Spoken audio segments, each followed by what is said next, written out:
I went to my granddaughter's wedding at the Ritz-Carlton in Boston carrying a vintage pearl necklace that belonged to my late wife. But at the grand ballroom doors, my own son blocked my path.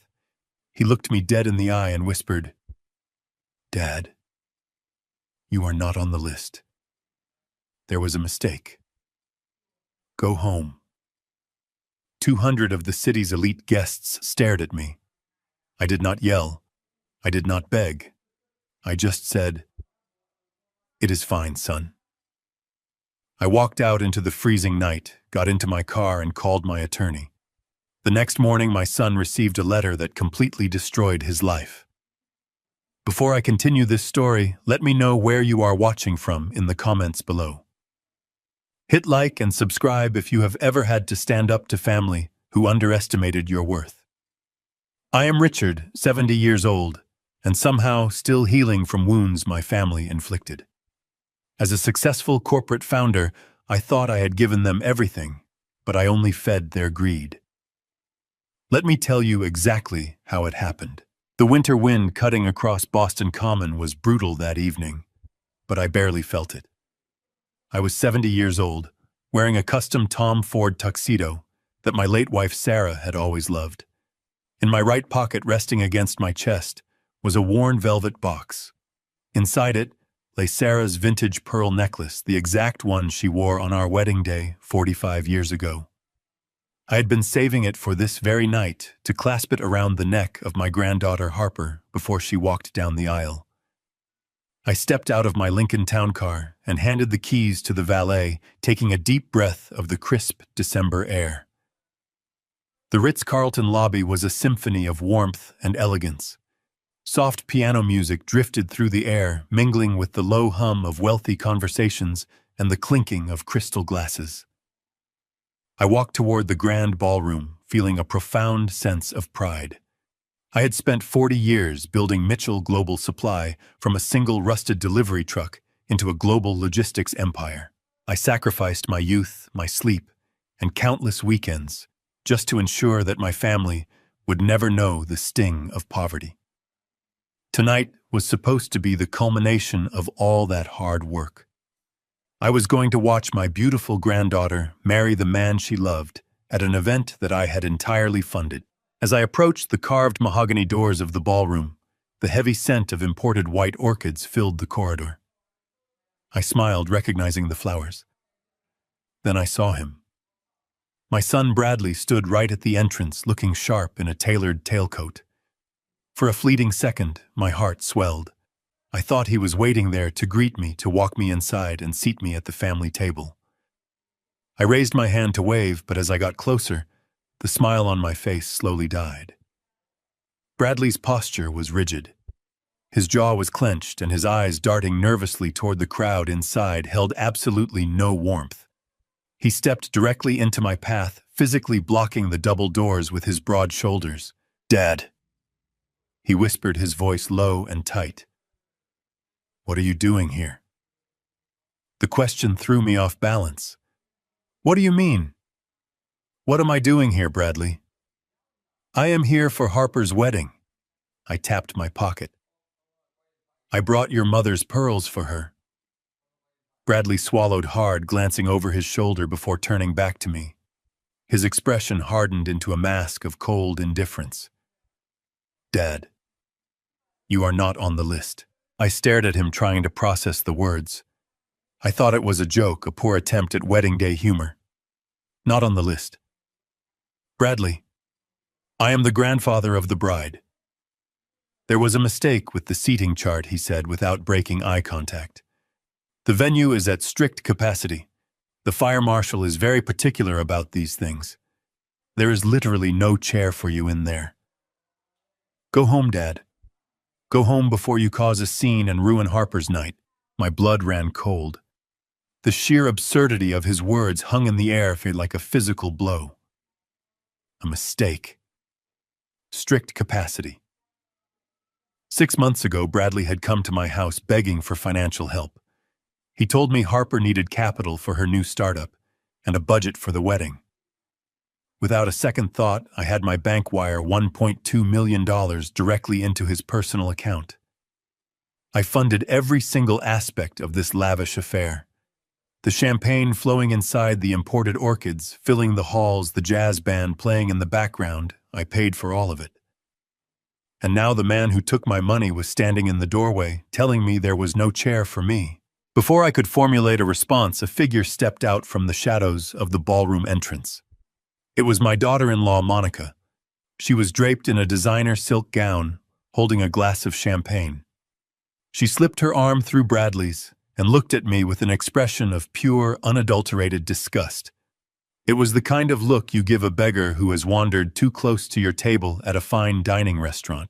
Richard, what part of go home do you not understand? She sneered, her voice dripping with venom. This is an exclusive event. We cannot have you wandering around confusing the guests. We have important people here tonight. I looked past her shoulder into the brightly lit ballroom. The doors were open wide enough for me to see the crowd. These were not just friends of the bride and groom. I recognized faces. I saw venture capitalists I used to negotiate with. I saw shipping magnates and former partners from Mitchell Global Supply. These were my peers, my colleagues, the elite circle of the Boston business world. And they were watching me.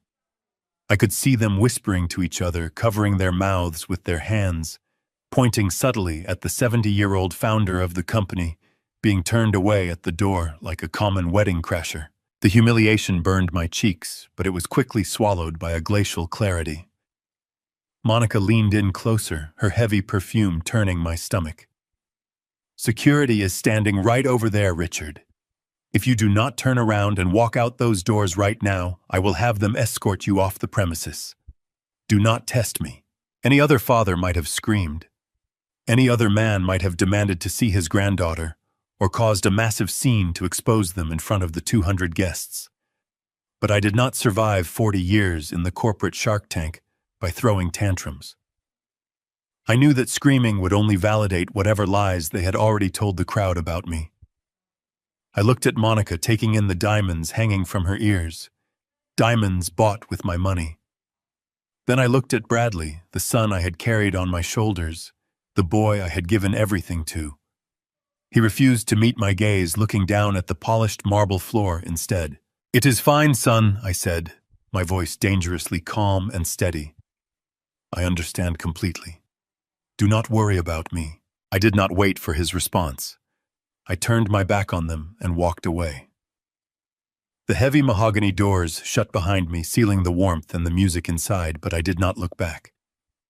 I walked through the lobby, my footsteps echoing against the stone floor.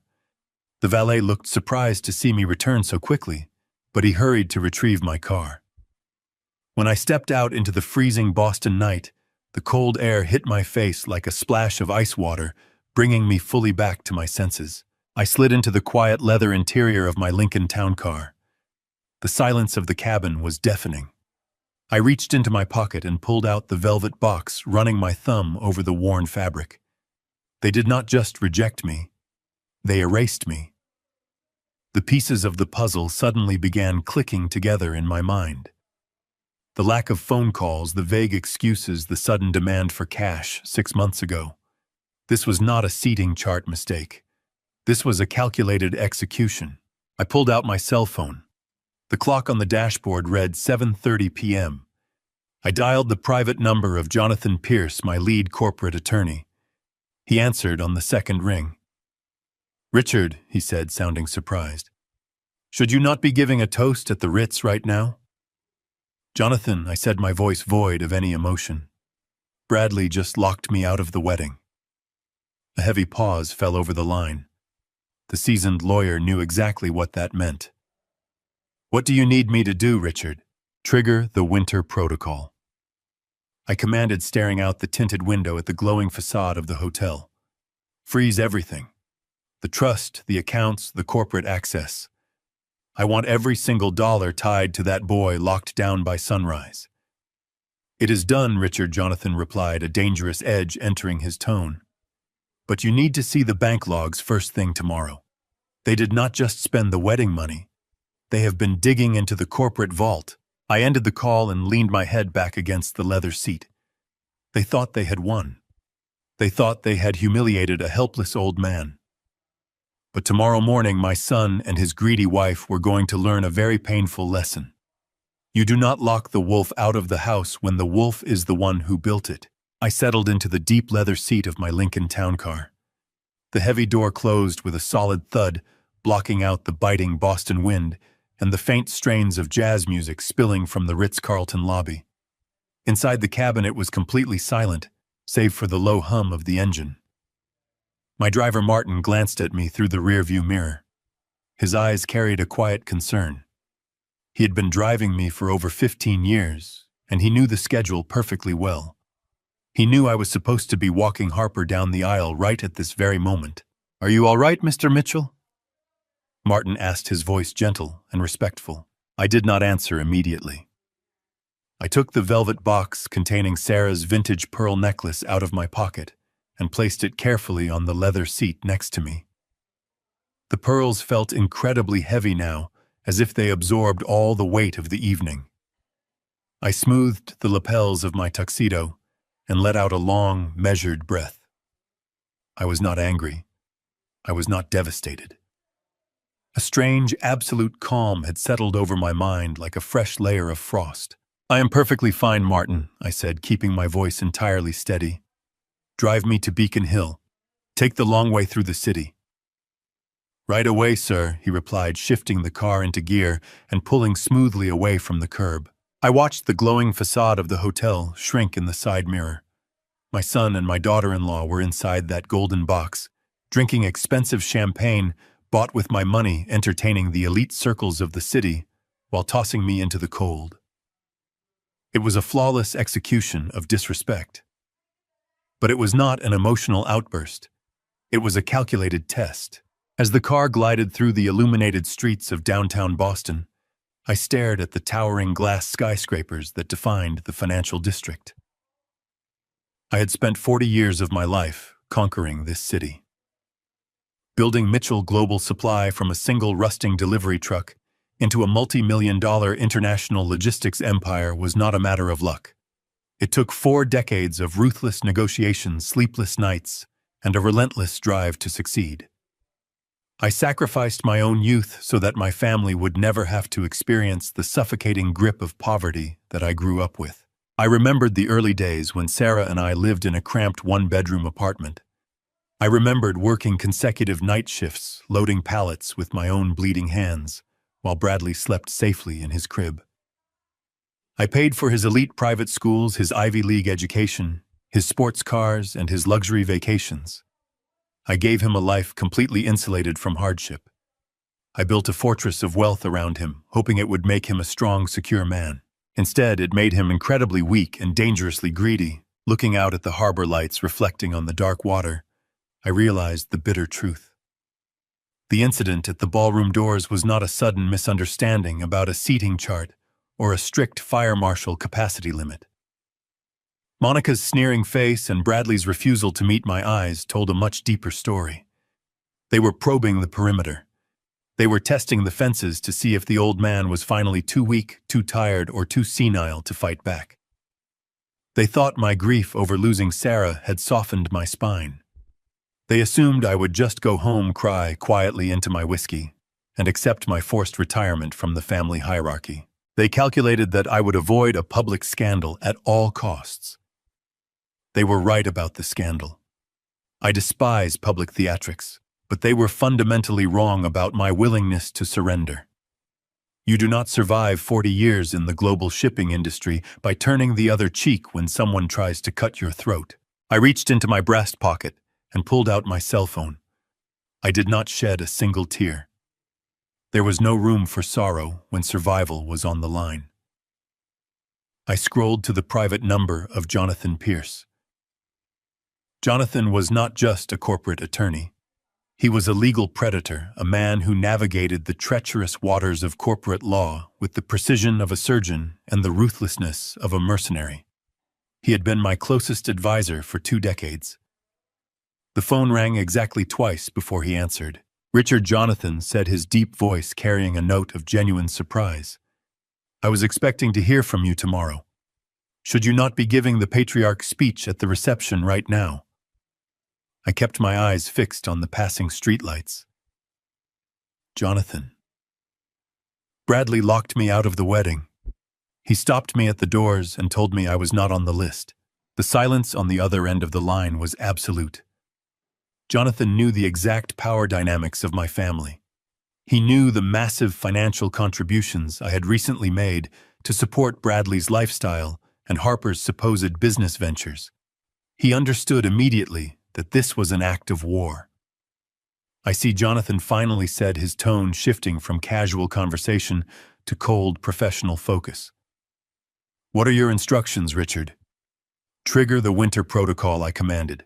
"Freeze everything." The winter protocol was a contingency plan we had drafted years ago during a particularly vicious, hostile takeover attempt by a rival firm. It was designed to sever all financial arteries immediately. Executing it meant freezing every trust account, every shared corporate credit line, and every piece of collateral tied to the Mitchell estate. It meant shutting off the lifeblood of Bradley's luxurious existence in a matter of seconds. "I want the trust frozen." I continued, my voice echoing softly in the quiet car. "I want the shared company cards deactivated. I want the escrow account where I deposited the $1.2 million placed under an immediate administrative lock. If he tries to buy a pack of gum tomorrow morning, I want his card declined. He wants me out of his life.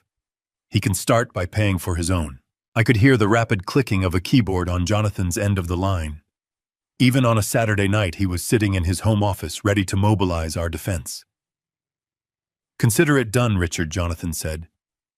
"I am submitting the electronic freeze requests to the primary financial institutions right now. The blackout will be fully effective before midnight. I will draft the notices," Jonathan assured me. But he did not hang up. I heard him take a slow, heavy breath. "Richard," he said, his voice dropping an octave, "while I have the banking portal open, I am looking at the transaction logs for the primary corporate holding accounts.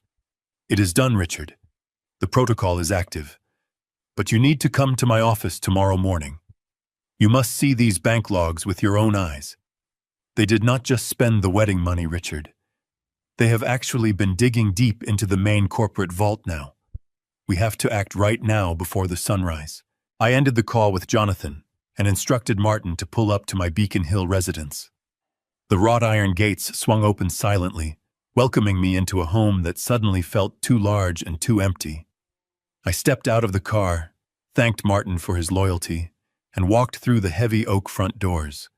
The house was completely dark, save for the ambient moonlight filtering through the tall windows. I did not bother turning on the main lights. I walked straight down the hallway and entered my home office. The rich scent of aged leather and mahogany usually brought me comfort, but tonight it offered no solace. I began to pace the length of the Persian rug, the rhythmic sound of my footsteps echoing against the walls lined with decades of corporate awards and framed newspaper clippings.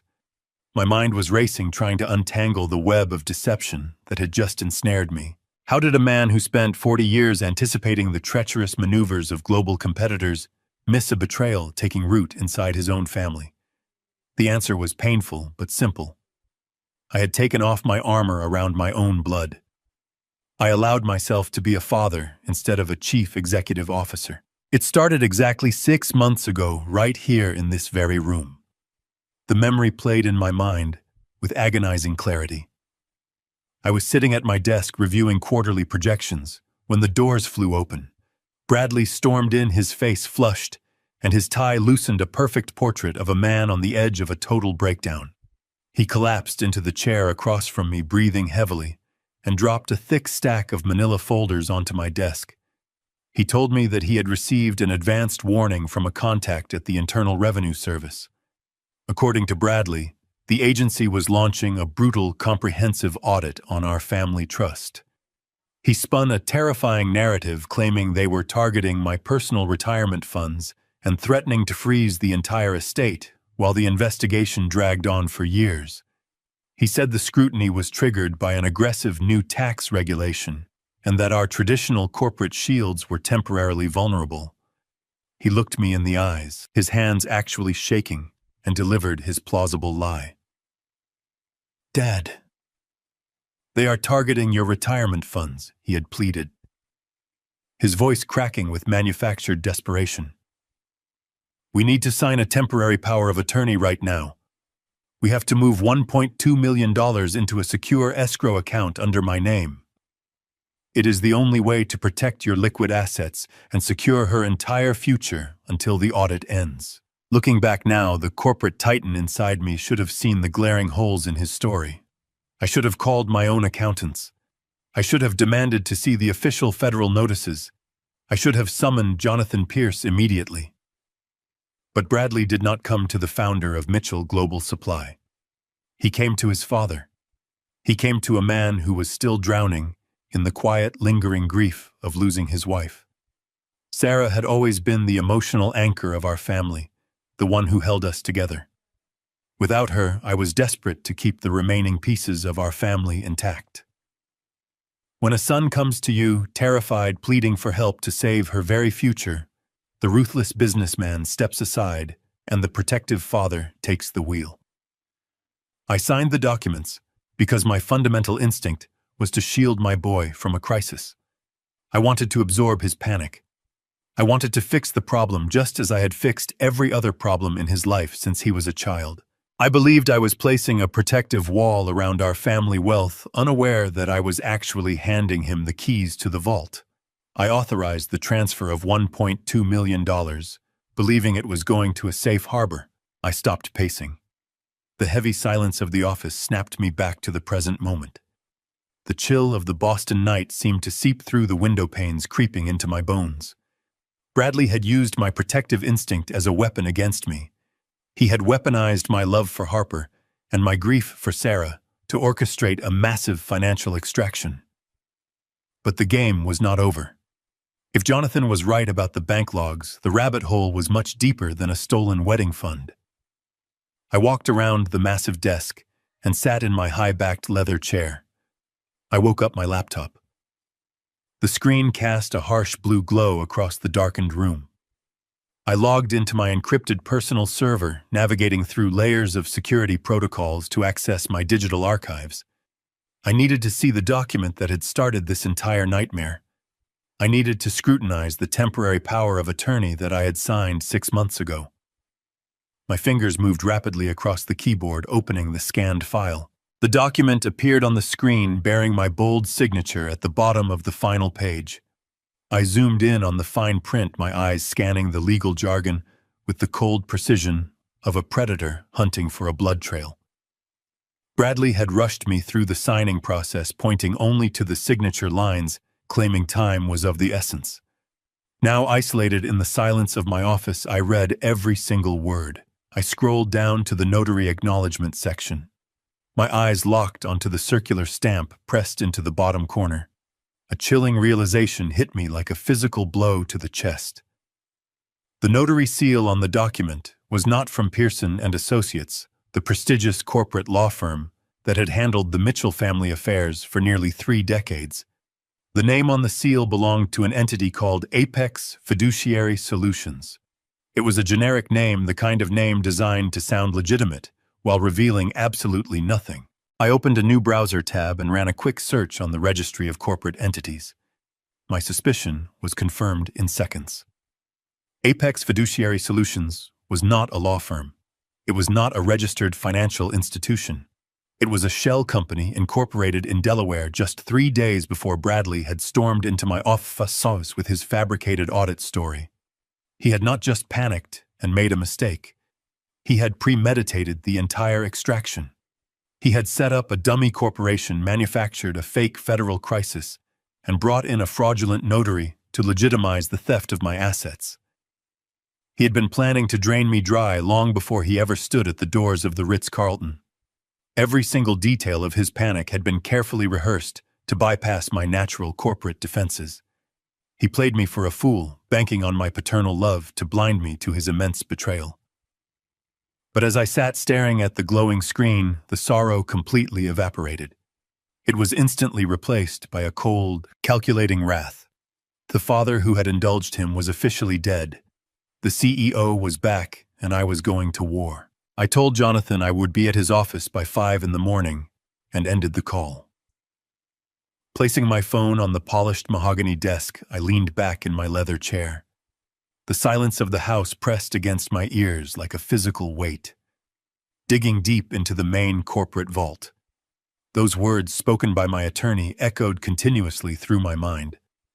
They were not just content taking the $1.2 million I had transferred for my granddaughter's future. They were systematically dismantling the financial foundations of Mitchell Global Supply. My son was actively raiding the empire I built. I closed my eyes and let out a long, measured breath. The initial shock was beginning to fade away completely, replaced by a cold, analytical clarity. I needed to map out how they managed to orchestrate such a massive deception right under my nose. I was a man who noticed everything. In business, a misplaced decimal point or a slight hesitation in a vendor's voice would trigger my suspicion. Yet I completely missed a multi-million-dollar heist executed by my own flesh and blood. How did they blind me so effectively? I opened my eyes and looked at the framed photograph of Sarah resting on the corner of my desk. Her warm, confident smile stared back at me. That was the answer. They had used her. They had weaponized my grief and my age to construct a perfect psychological cage around me. The emotional manipulation was far more insidious than the financial theft. They knew I would never question anything that involved protecting the family from unnecessary stress. The second massive lie clicked into place with sickening precision. I cast my memory back to a Tuesday afternoon exactly 3 months ago. The wedding was supposed to be rapidly approaching, but the house was incredibly quiet. I had not received any updates about catering selections, venue deposits, or guest lists. As a man who spent his life managing complex global supply chains, the lack of logistical chatter made me inherently anxious. I had called Bradley that morning and asked him to set up a meeting with the wedding planner.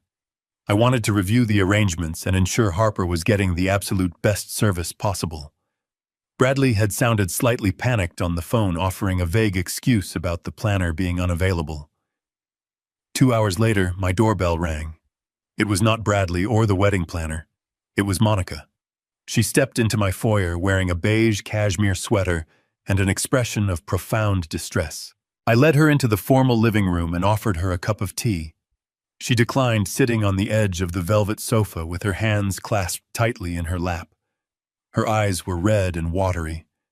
She looked like a mother carrying an unbearable emotional burden. "Dad?" She began, her voice trembling with manufactured fragility. "I came over because we need to talk about the wedding. Harper is just so incredibly overwhelmed right now. She is crying every single night, and we do not know what to do." I had immediately leaned forward, my protective instincts flaring up. I asked her what was wrong, assuming there was an issue with the vendor or a problem with the bridal party. Monica let out a shaky breath and produced a single perfect tear that rolled slowly down her cheek. It was a masterful performance. "She does not want a massive spectacle, Dad," Monica said, wiping her eye. "She is terrified of the stress. All these expectations and grand plans are making her incredibly anxious. She broke down crying last night. She told us she only wants a tiny 20-person backyard dinner with immediate family and close friends. Nothing formal, nothing exhausting." I had sat back, surprised by the sudden change in direction. I told Monica that I had already allocated significant funds to give Harper a fairy tale event. I insisted that we could hire more staff to handle the stress, so Harper would not have to lift a finger. But Monica shook her head rapidly, reaching out to place her warm hand over mine. "It is not just about Harper," she whispered, her voice dropping to a soft, sympathetic pitch. "Dad, we are so incredibly worried about you. You have been so tired lately. Losing Sarah took such a massive toll on your heart and your stamina. A huge society wedding with hundreds of guests would be exhausting for you. We cannot bear the thought of putting your health at risk just to host a party. Harper wants it small because she wants you to be comfortable and safe. We just want to protect you." I sat in my dark office tonight, remembering how those poisoned words had made me feel. They had wrapped their betrayal in a blanket of fake filial piety. They used the devastating loss of my wife to convince me that I was a fragile, broken old man who needed to be shielded from the world. They preyed on my deepest insecurities. Since Sarah passed away, I had felt a lingering exhaustion that made the world seem heavier. Monica took that natural grief and twisted it into a narrative of physical and mental decline. She made me believe that my own granddaughter was scaling back her dreams purely out of concern for my failing health. My response that afternoon 3 months ago now felt like a dagger twisting in my ribs. I had swallowed the lie completely. I had patted Monica's hand and told her not to worry. I told her that if Harper wanted a quiet 20-person backyard dinner, then that is exactly what she would get. I promised to step back completely, to stop asking about the planning, and to let them handle the small, intimate gathering without any pressure from the corporate patriarch. I gave them total, unconditional space. I handed them the shadows they needed to operate without my supervision. I wrote the check, and I walked away believing I was being a supportive and understanding father. The psychological warfare was brilliant. By convincing me that I was too old and too emotionally fragile to participate, they effectively neutralized my oversight. I stopped asking questions. I stopped requesting receipts. I stopped contacting the vendors. I sat alone in my quiet house, grieving my wife and preparing for a modest backyard barbecue. All the while, they were using my money to finance an extravagant high society gala. They used my isolation to plunder the family wealth while smiling in my face and claiming they were trying to protect my fragile heart. The anger rolling through my veins now was different from the initial shock at the hotel doors. This was a deep, sustained fury. It was the righteous anger of a man who realizes his compassion has been mocked and his legacy has been looted by the people he trusted most. I stood up from my desk and walked over to the tall windows looking out over the moonlit cobblestone streets of Beacon Hill. The pieces of their elaborate facade were crumbling one by one. The timeline was undeniably clear. They secured the $1.2 million under the guise of a federal audit panic.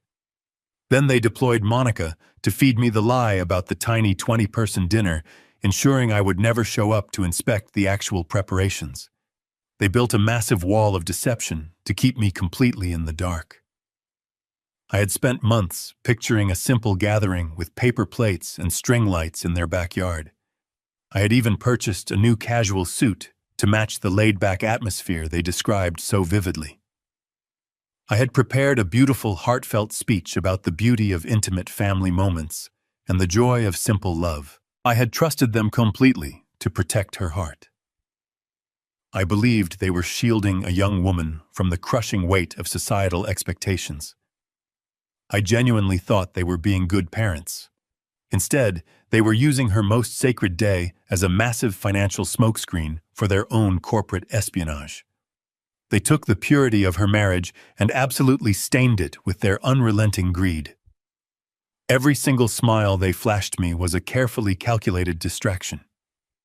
Every sympathetic touch was a deliberate misdirection meant to keep me completely blind to their true actions and their ultimate goal. But a burning question remained hovering in the quiet air of my office. It gnawed persistently at the very edges of my analytical mind, demanding to be answered immediately. I turned the painful events of the evening over and over, trying desperately to reconcile the conflicting realities. I had literally just returned from the Ritz-Carlton Hotel in downtown Boston. I had stood in front of the heavy grand ballroom doors.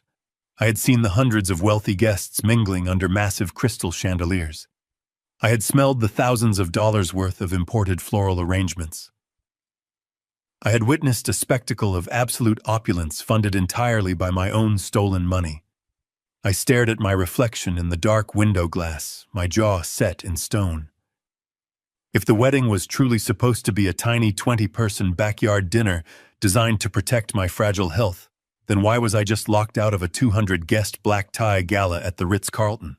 The immediate answer to that very specific question brought a secondary, highly sinister realization crashing down upon me. As I sat in the dim light of my office, my mind began to retrace the timeline of the past few months. I had been focused on the financial manipulation, the forged documents, and the missing $1.2 million. But a far more painful detail suddenly gripped my chest. When was the last time I had actually spoken directly to my granddaughter? I mentally scanned through my recent memories, trying to pinpoint the sound of Harper's voice. The result made my stomach turn. It had been nearly 3 full months since I had a direct conversation with her. Every single attempt I ever made to reach out to her had been flawlessly intercepted. Whenever I actually called Harper, her cell phone would ring endlessly before clicking directly to voicemail. Almost immediately after leaving a message, my phone would buzz with an incoming call from Monica. She always had a perfectly reasonable excuse ready. "Dad, Harper is so sorry she missed your call," Monica would say, her tone dripping with manufactured warmth. "She is in Europe for a startup retreat. The time difference is brutal, and she is in back-to-back meetings." A few weeks later, when I tried to call again, Monica answered Harper's phone directly. "Richard, I am just holding her phone for the week," she explained. "Harper is doing a complete digital detox. The wedding planning was causing her massive anxiety, so her therapist recommended she disconnect entirely from screens. We are just trying to keep her stress levels down." I accepted those excuses without a single second thought. I respected the boundaries they drew for me because I believed they were genuinely looking out for her mental health. I wanted her to succeed, to build her enterprise without the overbearing shadow of her grandfather looming over her. I thought I was giving her the space she needed to thrive. Instead, I allowed them to build an impenetrable fortress around me. They orchestrated a complete communication blackout. By feeding me these continuous lies, Bradley and Monica severed my only direct line to the person I loved most. They isolated me completely, ensuring Harper and I could never compare notes and never accidentally uncover the massive deception they were running in the background. It was a classic corporate quarantine tactic executed perfectly, but I was definitely not entirely helpless in this situation. I may be 70 years old, but running a global logistics empire requires a firm understanding of digital intelligence. If they built a digital wall to keep me out, I simply needed to find a back door. I leaned forward and pulled my laptop closer. I opened a private browser window. I knew Harper was highly active on social media, documenting her journey as an entrepreneur. I typed in her handle and hit enter. The screen loaded, but instead of her photo grid, a blank profile page appeared with a simple padlock icon. They had blocked my personal accounts from her page entirely to maintain their quarantine. I did not let frustration slow me down. I quickly opened a new tab and navigated to a generic email provider. Within 5 minutes, I generated a completely anonymous email address. I used that address to register a brand new, untraceable profile on the social media platform. I chose a random landscape for the profile picture and typed in a fictitious name. It was a burner account, a simple ghost in the machine, but it was all the leverage I needed to bypass their digital barricade.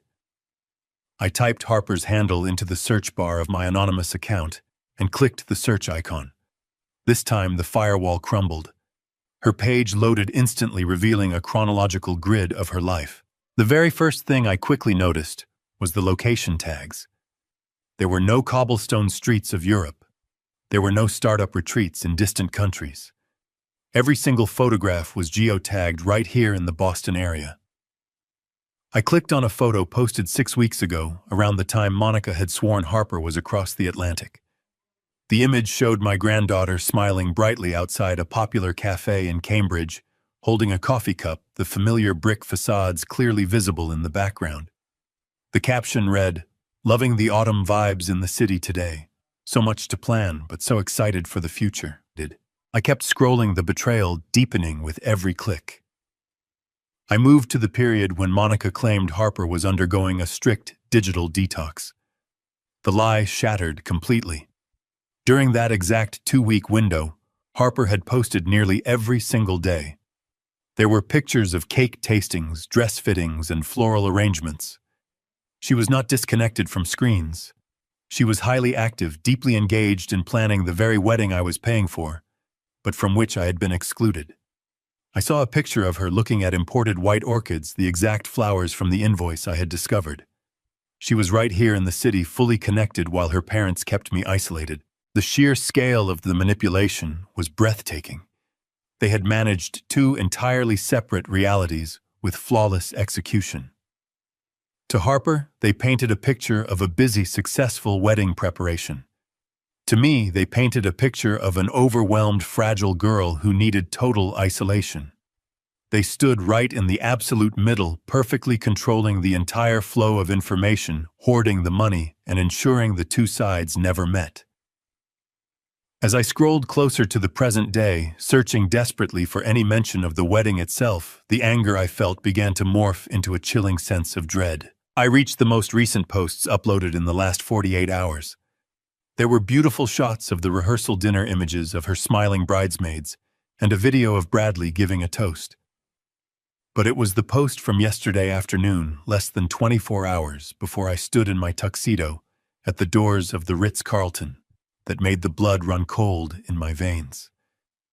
It was a candid photograph of Harper sitting alone by a window, looking softly into the distance. The caption below the picture read, "So incredibly sad that Grandpa is too sick to make it to my big day tomorrow. He is fighting so hard, and I am praying for his recovery every minute. I love you, Grandpa. I know you will be there in spirit. Sick. Praying for his recovery. Fighting so hard." The words burned into my retinas. I am 70 years old, but I am in peak physical condition. I run 3 miles every morning without fail. I manage a global corporate portfolio with absolute precision. I am not sick. I am not fighting for my recovery. I stared at the bright screen, my breath catching in my throat, as the true, horrifying depth of their deception finally revealed itself in full. What exactly did my son and daughter-in-law tell my innocent granddaughter? The horrifying question hung in the quiet air of my office like a physical weight pressing down on my chest. What exactly did my son and daughter-in-law tell my innocent granddaughter to explain my absence? My mind spun with a dozen terrifying possibilities, each one more cruel than the last. Did they tell her I was rapidly deteriorating? Did they tell her I simply did not care enough to attend the most important day of her young life? The calculated emotional violence of it all was almost too massive to process. I could easily imagine Harper standing in her white dress, looking toward the heavy wooden doors of the ballroom, waiting for a grandfather who was never going to arrive. But I could not afford to sit there paralyzed by my own sorrow. Grief is a luxury reserved for the victorious, and right now I was standing in the middle of an active war zone. I needed absolute, undeniable proof of their financial movements, and I needed it immediately. Bradley arrogantly believed he had completely severed my digital access to the family wealth. He thought he had efficiently locked me out of the modern banking portals, the sleek new financial applications, and the shared trust dashboards we had established over the past decade. But my son severely underestimated the institutional knowledge of a man who built a global empire with his own 2 hands. He forgot about the architectural foundations of Mitchell Global Supply. He forgot about the legacy servers. Back in the late 90s, when Sarah and I first digitized our corporate infrastructure, we had created a master administrative email account. It was a digital failsafe, an archaic master key designed to automatically receive blind carbon copies of major vendor contracts and high-level financial approvals tied to the original corporate trust architecture. We had not actively used that specific server interface in over 15 years. Bradley, being of a generation that relies entirely on cloud-based convenience, never even knew the ghost server existed. I leaned forward and opened a secure terminal on my laptop. I typed in the ancient web address, my fingers moving across the keyboard strictly from ingrained muscle memory. I entered the complex alphanumeric password that I had memorized 2 decades ago. The screen blinked black for a fraction of a second before loading a painfully outdated gray interface. It felt like stepping into a digital graveyard, but the system was fully functional. I clicked on the master administrative inbox. My heart hammered against my ribs as endless lines of automated text began to populate the screen. There were tens of thousands of unread automated logs, but I did not need to endlessly scroll through all of them. I typed a few highly specific keywords into the search bar. Ritz-Carlton, wedding, Bradley, escrow. The old system churned for a few agonizing seconds, the processing icon spinning slowly. Then a single forwarded email appeared at the very top of the list. It was an automated receipt generated by a primary vendor and routed through our old trust approval matrix simply because Bradley had foolishly used the original routing numbers linked to the escrow account he had pressured me to fund. I clicked on the message and a high-resolution document opened on my screen. It was an official invoice from an extremely exclusive luxury florist located in the wealthiest shopping district of Boston. I stared intently at the bold black numbers printed at the bottom of the page. The total amount billed for a single evening was exactly $45,000. I leaned back in my heavy leather chair and let out a harsh, completely humorless laugh that echoed against the silent walls of my office. $45,000. The itemized list detailed hundreds of imported white orchids, cascading floral ceiling arches, and custom silver table centerpieces designed for a massive ballroom. The sheer, unadulterated audacity of their lie was absolutely staggering. Just 3 months ago, Monica had sat on the edge of my velvet sofa, wiping away those delicate, perfectly timed tears. She had sworn to my face that Harper was suffering from crippling social anxiety. She had painted a remarkably vivid picture of a tiny 20-person backyard dinner with simple paper plates and rustic string lights. She had looked me dead in the eyes and weaponized my protective concern for my granddaughter just to keep me safely locked away in my house. But you absolutely do not spend $45,000 on imported white orchids for a quiet family barbecue. You spend that kind of aggressive money when you are decorating a grand luxury ballroom to impress the most powerful and wealthy people in the city. The plausible lie they had constructed was completely annihilated in an instant. The delicate narrative they had carefully spoon-fed me to keep me isolated was nothing but a cheap theatrical production. My gut feeling, that restless, primal instinct that had kept me alive in the ruthless corporate world for 40 long years, had been entirely correct. The $1.2 million I had wired into Bradley's account was never intended to protect my assets from a fabricated federal audit. It was never intended to fund Harper's new business venture or give her a modest start in life. It was a massive, systematic extraction of my wealth right under my trusting nose. They had stolen my life savings to throw the social event of the decade, all while painting me to the outside world as a fragile, senile old man who was too sick and confused to even walk out of his front door. I looked back at the glowing screen, tracing the line items on the floral invoice with a growing sense of dangerous clarity. My eyes scanned past the ridiculous, exorbitant charges for crystal vases and decorative silk drapery. I scrolled down to the billing details section at the very bottom of the document. I needed to see exactly how Bradley had routed the massive payment to the florist.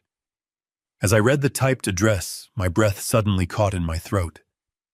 The cold logic of the situation fractured, revealing a truth far more terrifying and dangerous than simple vanity or typical greed. The billing address listed on the $45,000 floral invoice did not belong to the Ritz-Carlton Hotel. It did not belong to Bradley and Monica's sprawling estate in the suburbs. It did not even belong to the dummy shell company they had used to secure the fraudulent power of attorney from me. The address, printed in crisp black ink, was located on State Street, right in the beating heart of the Boston financial district. It was an address I recognized instantly from my decades of corporate warfare. It belonged to an elite, highly aggressive venture capital firm known globally for executing hostile takeovers and ruthlessly liquidating legacy companies. They were absolute predators who fed on vulnerable family businesses without any mercy. Why in the world was my own flesh and blood son routing a massive wedding floral invoice through a ruthless venture capital firm that specialized exclusively in destroying corporate empires? The question hung in the cold air of my office like a guillotine waiting to drop. Venture capital firms of that aggressive nature do not care about imported orchids or luxury weddings. They care about hostile takeovers. They care about liquidating assets and dismantling legacy companies piece by piece. Mitchell Global Supply was a privately held fortress. I held the absolute controlling interest. There was only one possible way a predatory firm could ever get their hands on my company. They would need the controlling shareholder to willingly step down, or they would need the controlling shareholder to be declared legally incompetent to manage his own affairs. That single terrifying thought was the master key that finally unlocked a deeply unsettling memory from just 2 weeks ago. The pieces of their sinister puzzle began colliding in my mind with brutal force. I leaned away from the glowing laptop screen as the memory washed over me so vivid and chilling that it made my pulse pound heavily against my temples. 2 weeks ago, Bradley had come over to the house for what I thought was a routine Sunday morning coffee. Monica was with him, hovering nearby with that same cloying, manufactured concern she had weaponized so effectively. They sat me down at the kitchen island, and Bradley placed his hand over mine. He had looked at me with an expression of profound, agonizing worry. He told me that he and Monica had been observing me closely since Sarah passed away. He said I was repeating myself during conversations. He claimed I was leaving doors unlocked, forgetting minor details about corporate accounts, and staring off into space for hours. He painted a picture of a man rapidly losing his grip on reality. I had vigorously defended myself. I told them I was perfectly fine, just tired and grieving. But Monica had chimed in, her voice trembling with that trademark fake emotion. She said they had already taken the liberty of scheduling a comprehensive cognitive evaluation at Massachusetts General Hospital. She framed it as a simple routine checkup, just to give everyone some peace of mind before the stress of the wedding. They insisted they would not take no for an answer. They cornered me with their faux love, making me feel like a stubborn, aging burden if I refused to comply with their wishes, so I went. I sat in the sterile, brightly lit examination room at Mass General while a highly respected neurologist ran me through a battery of extensive cognitive tests. I answered memory prompts, solved complex spatial reasoning puzzles, and discussed my daily routine in granular detail. Bradley and Monica waited out in the corridor, supposedly wringing their hands with anxiety over my declining mental state. After nearly 2 hours of rigorous testing, the neurologist smiled warmly and handed me my file. He told me that my cognitive function was completely flawless. He said my mind was as sharp as a man half my age, and my memory retention was in the highest possible percentile. He assured me there was absolutely zero evidence of dementia, Alzheimer's, or any other cognitive decline. I had felt a massive wave of relief wash over me. I thanked the doctor, gathered my coat, and walked out into the corridor to share the wonderful news with my son and daughter-in-law. I expected to see tears of joy. I expected a tight embrace and a heavy sigh of collective relief from the family that claimed to be so desperately worried about my health. But as I stepped out of the examination room, I did not immediately call out to them. I caught their reflection in the heavy glass door of the adjacent clinic. They were standing near the elevator bank, whispering furiously to each other. They had not seen me approach. I watched their faces in the reflection, and what I saw chilled me to the absolute core of my being. There was no relief on Bradley's face. There was pure, unadulterated fury. His jaw was clenched so tightly, the muscles bulged, and his face was flushed with dark red anger. Monica was gripping his arm, her eyes wide with absolute panic. She was shaking her head rapidly, her mouth forming panicked words that I could not hear through the glass. They looked like two criminals whose master plan had just been catastrophically derailed. When I pushed the door open and announced my perfect bill of health, their expressions shifted instantly. The fury vanished, replaced by tight, incredibly forced smiles and hollow congratulations. At the time, I had dismissed their strange behavior as residual stress. I told myself they were simply overwhelmed by the emotional roller coaster of the hospital visit. But sitting here tonight, armed with the knowledge of the dummy corporation, the stolen wedding funds, and the involvement of a predatory venture capital firm, The truth was blindingly obvious. Why would a son be furious that his 70-year-old father does not have dementia? Why would a daughter-in-law panic at the news of my perfect cognitive health? Because they needed me to be sick. They desperately needed that doctor to declare me mentally unfit. If I had failed that cognitive exam, Bradley would have used the fraudulent power of attorney he tricked me into signing to seize immediate total control of Mitchell Global Supply. He would have used my medical diagnosis to bypass the board of directors and hand the keys of my empire directly to the venture capital firm on State Street. The $1.2 million was just the down payment for their corporate treason. The fake backyard dinner was designed to keep me isolated while they finalized the hostile takeover behind my back. They were trying to medically and legally erase me. My hands were shaking not from fear, but from a towering righteous rage. I turned my attention back to the laptop. If they were willing to go to such extreme lengths to manufacture a diagnosis, they would not have stopped after one failed hospital visit. They would have looked for another angle, another weakness to exploit in my medical history. I opened a new browser tab and navigated directly to the secure patient portal for my primary healthcare provider. I typed in my credentials, bypassed the two-factor authentication on my phone, and accessed my private medical dashboard. The portal contained decades of my medical history, including the intense grief counseling sessions I had attended immediately after Sarah died. Those sessions were highly confidential, documenting my deepest moments of vulnerability and depression. I navigated away from the main health summary and clicked on the Security and Access Log tab at the bottom of the screen. The system generated a detailed list showing every single time my medical records had been accessed, requested, or viewed. I scrolled past my own recent logins and the authorized access stamps from my primary care physician. Then my eyes locked onto a cluster of unauthorized activity from 3 days ago. There were 3 distinct aggressive attempts to bypass the security firewall and download my complete psychiatric evaluation records. The system had blocked the downloads and logged the source of the intrusion. I highlighted the numeric IP address listed next to the failed attempts. I quickly ran the numbers through a basic network tracing tool. The physical location attached to the IP address populated on the screen in bright red text. It did not originate from a hospital. It did not originate from an insurance company.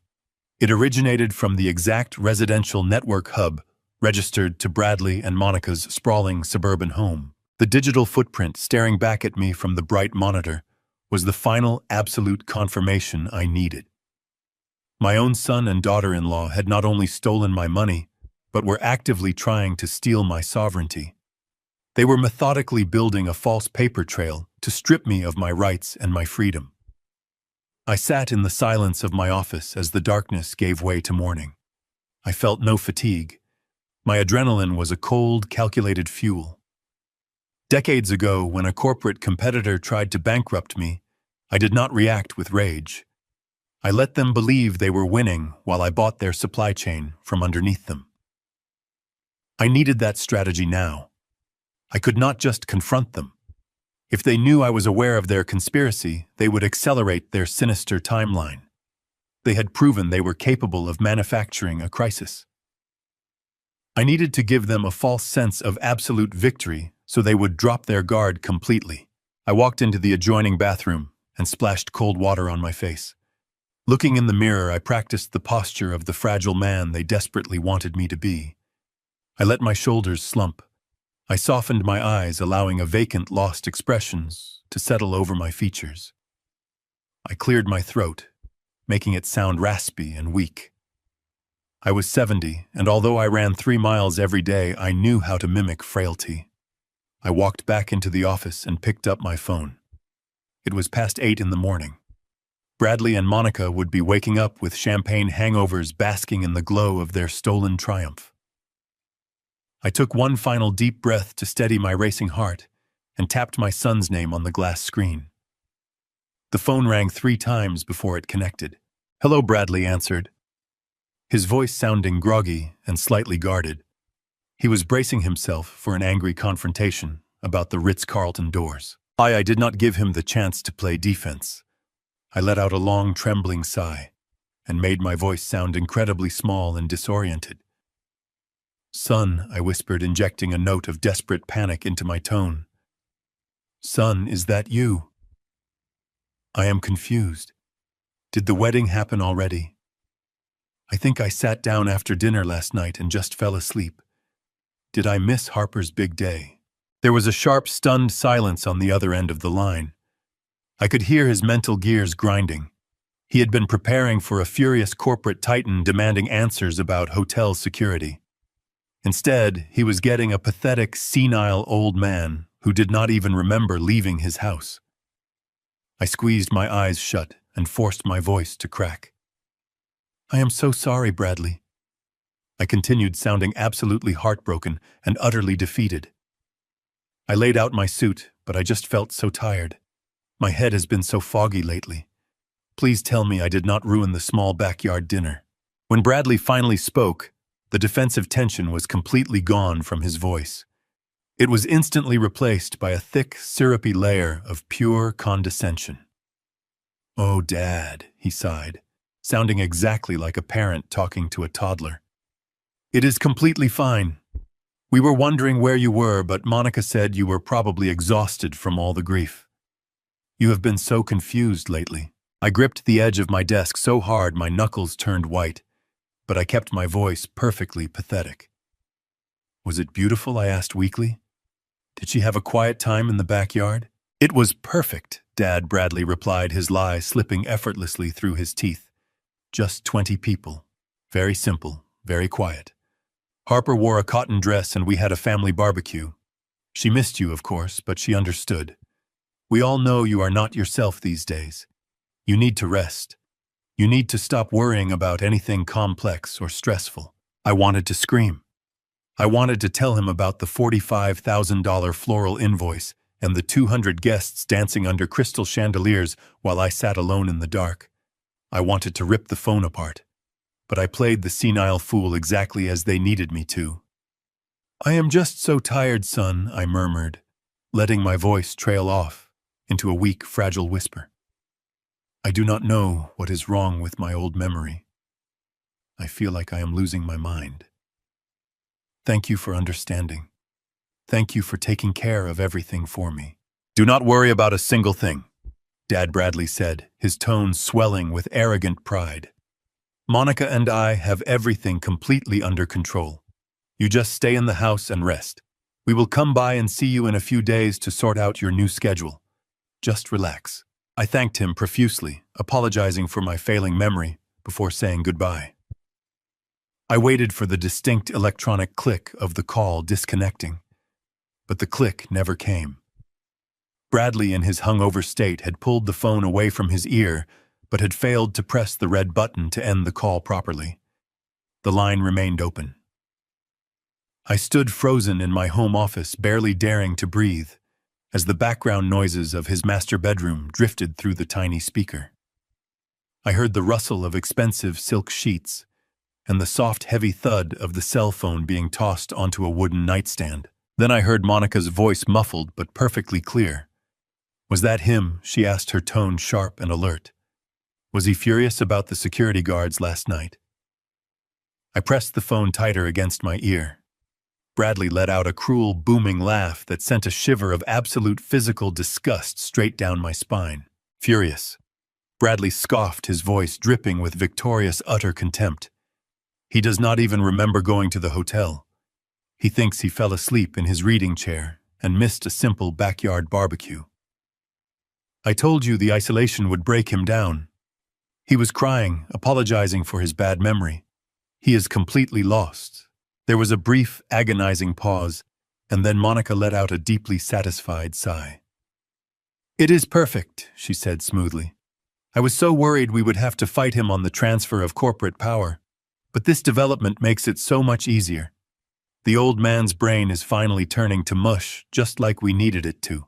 I closed my eyes, absorbing the sheer toxic venom of their casual morning conversation. They were celebrating my supposed mental decay.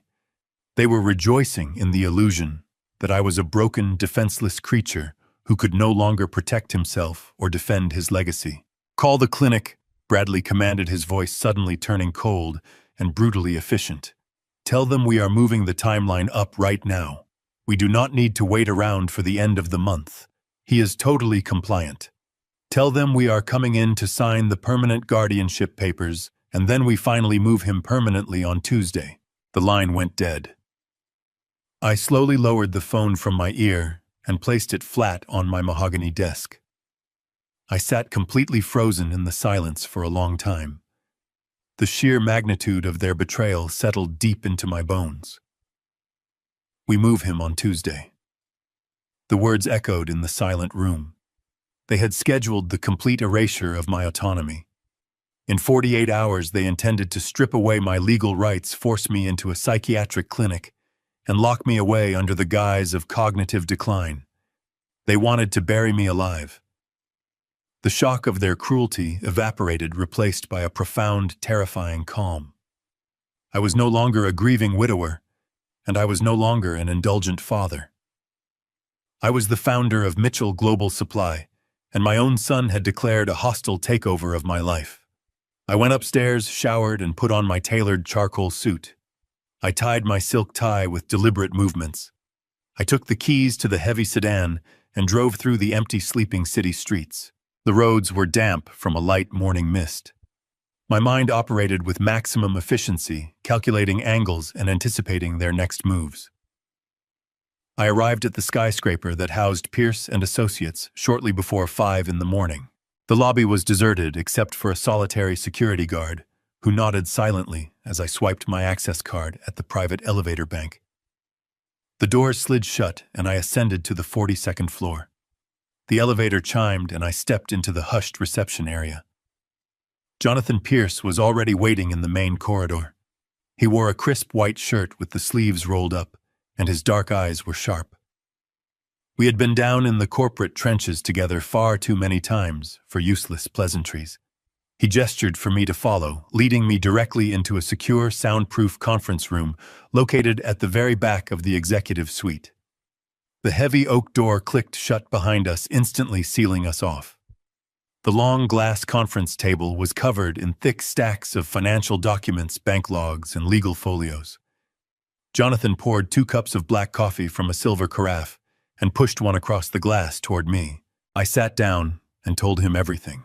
I recounted the agonizing phone call, the massive floral invoice linked to the venture capital firm, and the chilling conversation I had just overheard about the clinic and the Tuesday deadline. Jonathan listened with the stoic expression of a seasoned war general. He took a slow sip of his coffee, absorbing the treachery. When I finished, Jonathan set his cup down and reached for a thick manila folder resting at the center of the table. "Richard," he said, his voice dropping to a low register, "you and I have survived corporate espionage, federal investigations, and vicious market crashes. Do you honestly believe I would let you sign away your sovereign wealth without a massive insurance policy?" He opened the folder and extracted a copy of the temporary power of attorney that Bradley had panicked me into signing 6 months ago. The document looked exactly as I remembered it. Jonathan flipped past the first dozen pages until he reached page 48. He smoothed the paper flat against the table and pointed to a dense paragraph buried deep within the complex legal architecture. "When Bradley brought this document into your office," Jonathan explained, speaking with surgical precision, "he thought he was incredibly clever. He assumed he could rush you into signing a blanket authorization by playing on your paternal instincts. But your son completely failed to realize that our firm drafts every single piece of family estate paperwork with interlocking contingency clauses. I embedded a specific poison pill right here in subsection 9. I leaned forward, scanning the text. The legal jargon was dense, but Jonathan translated it swiftly. "This clause explicitly states that any unilateral transfer of funds exceeding $100,000 to any offshore entity or unauthorized holding account requires your physical biometric thumbprint authorization. If the designated proxy attempts to force a transfer of that magnitude without your physical presence, the power of attorney is instantly invalidated." I stared at him, the brilliance of his trap washing over me. "You built a tripwire," I whispered. "Exactly." Jonathan nodded, a predatory smile touching his mouth. "It is a silent alarm." The moment Bradley tried to move the $1.2 million, the banking system flagged it. It allowed the transfer to process superficially, giving him a false sense of victory, but it immediately triggered an absolute administrative freeze on every single asset connected to his name. The trap snapped shut the second he hit the transfer button. "He thinks he won," I said, the cold reality settling in. "He thinks he has the power to declare me incompetent by Tuesday because he believes the document is active." Jonathan nodded. "He is operating under a shattered illusion. The document is void. He has absolutely no legal authority over your health, your estate, or your corporate holdings. He cannot move you to a clinic, and he cannot touch your shares. The power of attorney self-destructed the moment he tried to steal the money. We gave him enough rope to hang himself, and he sprinted straight for the gallows." We sat in silence for a moment. My son had walked right into our trap, blinded by his own arrogance. He spent the last 6 months celebrating a successful heist, unaware that he was standing on a financial landmine. The corporate machinery I spent 4 decades building was protecting me, even when my own blood was trying to tear me down.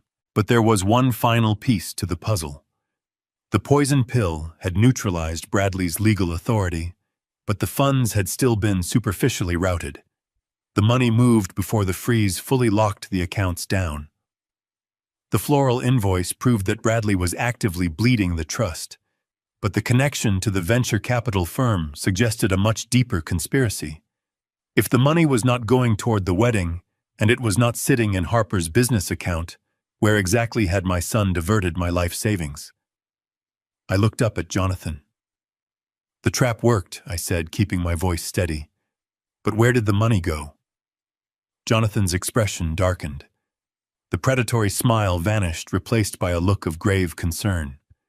He reached into his leather briefcase resting on the floor and pulled out a sleek black dossier. He placed it carefully onto the glass table, his hand resting firmly on top of the cover. "We spent the entire night tracking the digital routing numbers," Jonathan said, his voice barely above a whisper. "Bradley did not just wire that money to himself, Richard. He did not use it to pay off personal debts, and he certainly did not secure it for your granddaughter." He slid the black dossier slowly across the polished glass table until it rested directly in front of me. "Richard," Jonathan said, his eyes locking onto mine with absolute severity, "look where he sent the $1.2 million. I opened the heavy black cover of the dossier.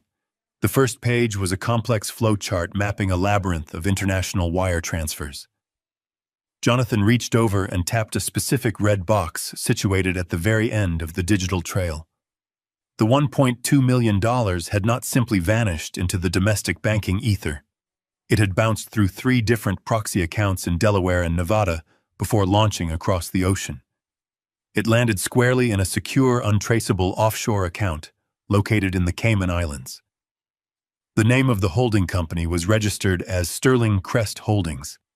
The name meant absolutely nothing to me at first glance. But Jonathan flipped to the next page, revealing the corporate registration documents retrieved by his elite private investigators. The managing director of Sterling Crest Holdings was listed as Monica Vance. Vance was the maiden name of Monica. My son had completely bypassed the traditional safeguards of our family trust by using his wife's premarital identity to set up an offshore shell company. They had carefully orchestrated the panic of a fake federal audit simply to funnel my life savings into an account that lay completely outside the jurisdiction of the United States tax authorities. I stared at the offshore banking records as a cold fury settled over my mind. But the money was just the beginning of their deception. I turned the page and found a detailed guest list from the event at the Ritz-Carlton tonight. I looked at Jonathan, demanding an explanation for the sheer volume of wealthy strangers I had seen through the glass doors. Jonathan leaned back in his chair, his expression grave. "Richard," he said, his voice steady.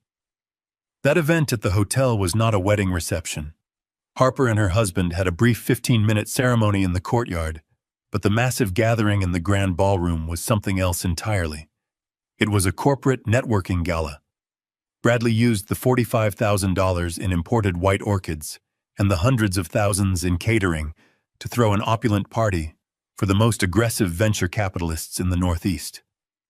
He used his granddaughter's wedding as a spectacular, glittering smokescreen to court the exact predators who want to dismantle Mitchell Global Supply.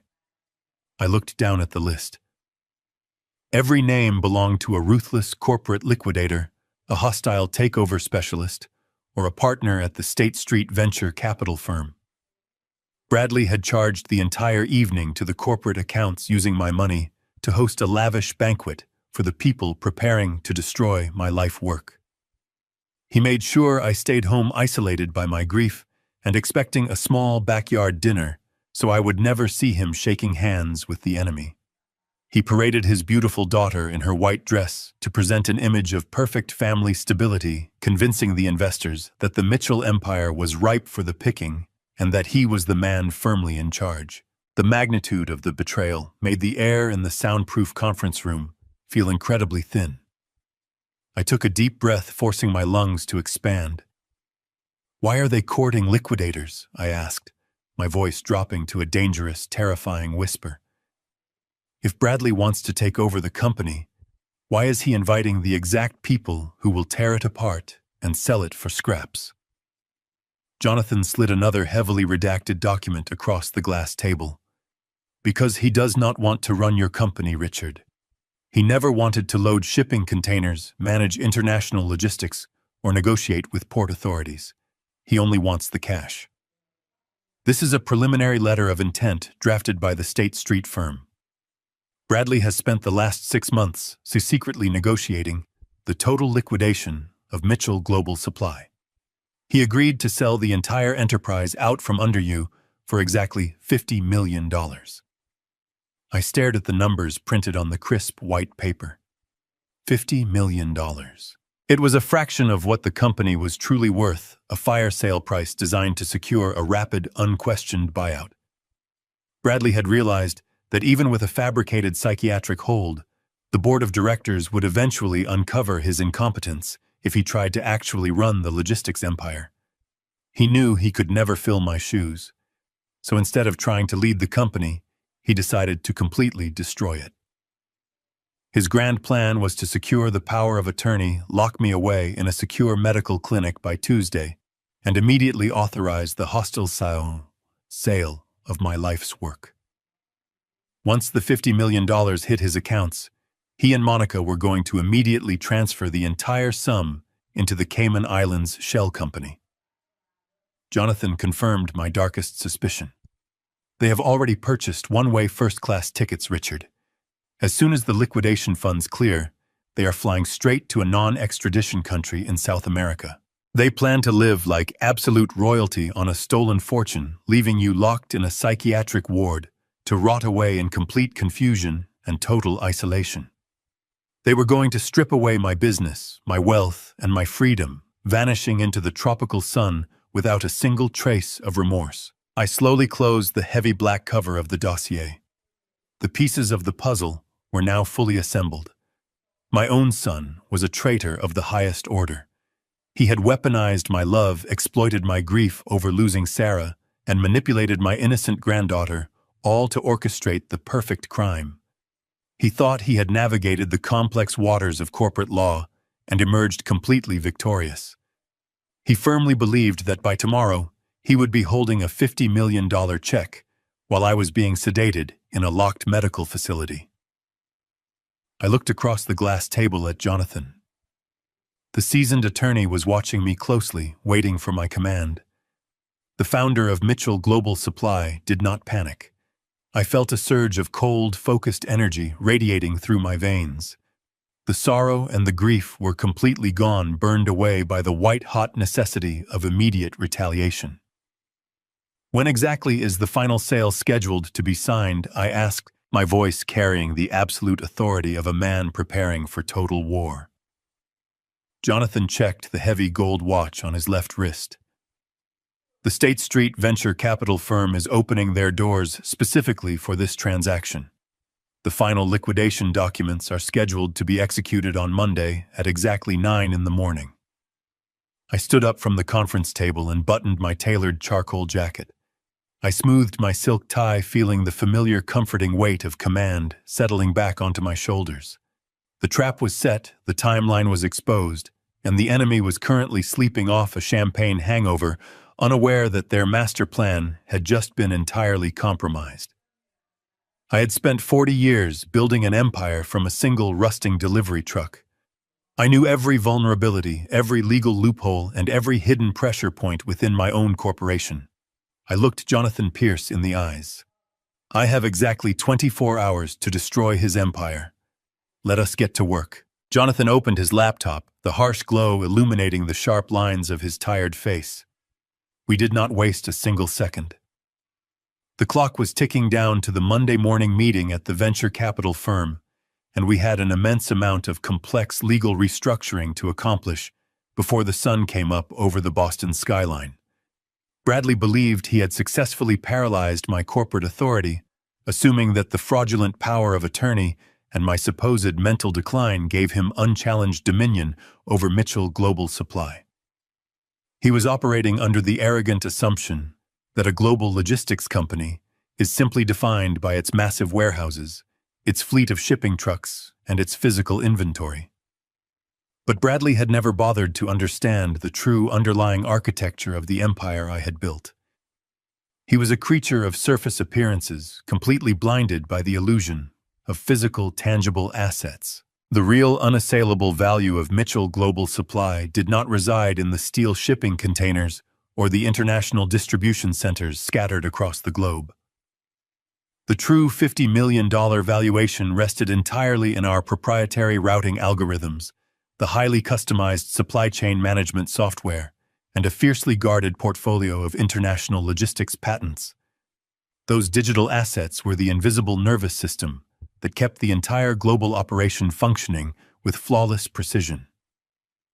Without that specific software, the delivery trucks would sit idle, the automated warehouses would completely freeze, and the international shipping routes would collapse into absolute irreversible chaos. Decades ago, when I first foresaw the massive digital revolution approaching the global shipping industry, I made a crucial, completely private legal maneuver. I legally separated the intellectual property from the primary corporate structure. I registered every single algorithm, every line of proprietary code, and every core patent under a highly restricted founder designation. Bradley had arrogantly assumed he was selling a fully functioning, immensely profitable gold mine to the predatory liquidators on State Street. He had confidently promised them the keys to a kingdom he did not actually own. He had absolutely no idea that I retained the absolute unchallengeable authority to revoke the licensing rights to the essential operating software at any given moment. I was about to turn his $50 million gold mine into an empty, worthless cardboard box. "Jonathan," I said, keeping my voice completely devoid of emotion, "draft the immediate transfer protocols right now. I want every single patent, every registered copyright, and all the proprietary logistics software completely stripped away from the Mitchell Global Supply corporate umbrella immediately." "Where exactly are we moving them?" Jonathan asked, his fingers already flying across his illuminated keyboard with practiced, lethal speed. "We are moving them into a brand new, completely insulated holding entity," I replied, staring out at the dark city. "Register it immediately in Delaware. Name it Zenith Apex Holdings. Put it solely and exclusively in my name, with absolutely zero external beneficiaries and zero proxy access. Nobody breathes on these digital assets without my physical signature." Jonathan nodded once, his eyes locked intensely onto his glowing screen as he began executing the massive digital transfer. For the next 5 hours, the secure, soundproof conference room was filled only with the rapid clicking of keyboard keys and the quiet rustle of dense, heavily redacted legal documents. We worked in perfect silence, moving with the seamless, unspoken synergy of two men who had fought and won countless vicious corporate wars together over the past 20 years. We initiated emergency digital notarizations, formally transferred the international intellectual property licenses, and legally severed the operating software from the main corporate body. We systematically gutted the very core of the company, extracting its beating digital heart, and leaving behind only a hollow, useless physical shell. The process was completely untraceable to anyone operating inside the standard corporate framework. It was a surgical strike executed with absolute precision. By the time the first pale rays of morning light began to bleed through the tall glass windows of the executive suite, the massive corporate extraction was completely finalized. Jonathan pressed the final execution key, securely logging out of the global registry, and leaned back in his leather chair, rubbing his exhausted eyes. "It is officially done, Richard," he said, letting out a long, heavy breath that echoed in the quiet room. "Zenith Apex Holdings is now live, fully registered, and completely impenetrable. Every single piece of proprietary routing software and every logistics patent is safely locked away under your exclusive legal control. Mitchell Global Supply has been officially stripped of its intellectual property. If Bradley tries to finalize the corporate sale on Monday morning, he will be selling an empty shell. The venture capital firm will run their final due diligence, realize the software licenses have vanished overnight, and the entire $50 million acquisition will instantly implode. They will absolutely tear him to pieces when they realize he tried to sell them a functionally worthless company." I stared at the towering stacks of transfer documents resting on the polished glass table.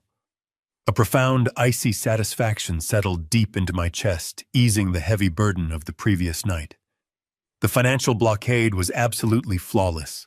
The corporate defense was impenetrable. I had successfully protected the lifeblood of my life work from my own treacherous son. The predators on State Street would walk away empty-handed, and Bradley would be left holding nothing but ashes. But as the adrenaline slowly began to recede from my veins, leaving a cold, sharp ache in my muscles, a dark, deeply unsettling realization started to take root in the back of my mind. Ruining his illicit corporate sale and cutting off his offshore financial access was simply a matter of ruthless business strategy. It protected my assets and secured my company, but it did not exact true permanent justice. Bradley had willfully conspired to strip away my fundamental freedom, isolate me cruelly from my granddaughter, and lock me inside a secure psychiatric ward to rot away in silence. He was actively planning to steal my entire life and vanish into the sunset. Simply blocking the financial sale was not nearly enough to stop him permanently. The patents and algorithms were fully secured, but I needed something much more powerful to put my own son behind bars, where he truly belonged for the rest of his miserable life. I needed a verified, irrefutable confession. I needed to know the exact specific lie he had confidently spun to those ruthless venture capitalists to justify liquidating my empire without my presence. I needed to hear him admit his treason out loud in a way that he could never deny in a court of law. I turned to Jonathan, the pale morning light casting long, sharp shadows across the polished glass table. The time for passive defensive maneuvering had officially come to a definitive end. "I need to get him in a secure room with those wealthy venture investors," I stated coldly, my voice perfectly steady in the quiet office.